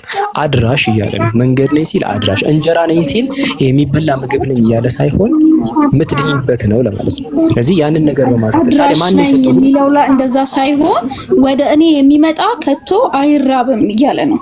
እኔ የህይወት እንጀራ ነኝ። የትኛውም ጌታ ተብሎ የተጠራ በመጽሐፍ ቅዱስ ያለ ነብይ ቢሆን ብለ የህይወት እንጀራም አይደለም የወይን ግንድም አይደለም። እሱ ጌታ ኢየሱስ ክርስቶስ ብቻ ነው። ይሄን ነው እያልኩ ያለሁት። እኮ አሁን እኮ አንቺ እያልሽው የራስሽን መስፈርት ነው እያወጣሽ ያለሽው። ኢየሱስ የህይወት እንጀራ ነኝ ሲል ከምን አንጻር ነው ካልሽ ዮሐንስ ወንጌል ምዕራፍ 17 ቁጥር 3 ራሱ እኮ ተናግሯል።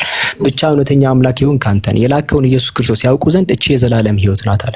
ኢየሱስ መልእክተኛ መሆኑን ማመን ነው የዘላለም ህይወት ያሰጠን። እባካችሁ ስታስገቡ ሚዩት አድርጓቸው አድሚኖች።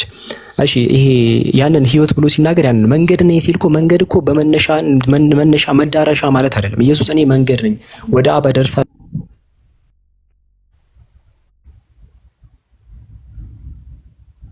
አብዲ ምንም አትሰማም። ይቅርታ ድምጽ አይሰማም።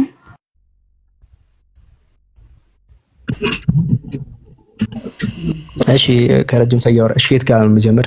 ይኸውልሽ ኢየሱስ መንገድ ነኝ ብሎ ሲናገር መዳረሻ አይደለም። ዮሐንስ ወንጌል ምዕራፍ 14 ቁጥር 6 ላይ እኔ ህይወት መንገድ ነኝ ሲል በእኔ በቀር ይሁን ወደ አብ የሚመጣ የለም አለ። ኢየሱስ ወደ አምላክ አድራሽ እንጂ አምላክ ራሱ አይደለም። አንደኛ ጢሞቴዎስ ምዕራፍ 2 ቁጥር 5 ላይ አንድ እግዚአብሔር አለና በእግዚአብሔርና በሰው መካከልም አንድ አለ ነው። ኢየሱስ መካከለኛ እንጂ አንዱ አምላክ አይደለም። ስለዚህ ይሄኛውን ነገር እኔ የህይወት እንጀራ ነኝ ብሎ ሲናገር ሰዎች ኢየሱስ የሚናገሩ ንግግር ከሰሙ ስለሚድኑ ነው። ምክንያቱም ወደ አምላክ ነው ማደርሳችሁ እያለ ይናገር። መንገድ ነኝ እኮ እያለ ነው። መልእክተኛ ነኝ እያለ ነው። የምትሰሙት ቃል የላከኝ አብ እንጂ እኔ አይደለም እያለ ነው። ስለዚህ ኢየሱስን ደግሞ ክርስቶስ ነው ብሎ የሚያምን ሁሉ ከእግዚአብሔር ተወልዷል ብሎ ነው መጽሐፉ የሚያስቀምጠው እንጂ አምላክ ነው ብሎ የሚያምን አይደለም። ክርስቶስ ነው ብሎ የሚያምን ከእግዚአብሔር ብቻ አይደለም። እኔ አምላክ ነኝ ብቻ አይደለም ያለ ኃጢአት ሲሰጥ ለምሳሌ ሃይማኖቱን አይተው አንዴ ተራ በተራ አድርጉት።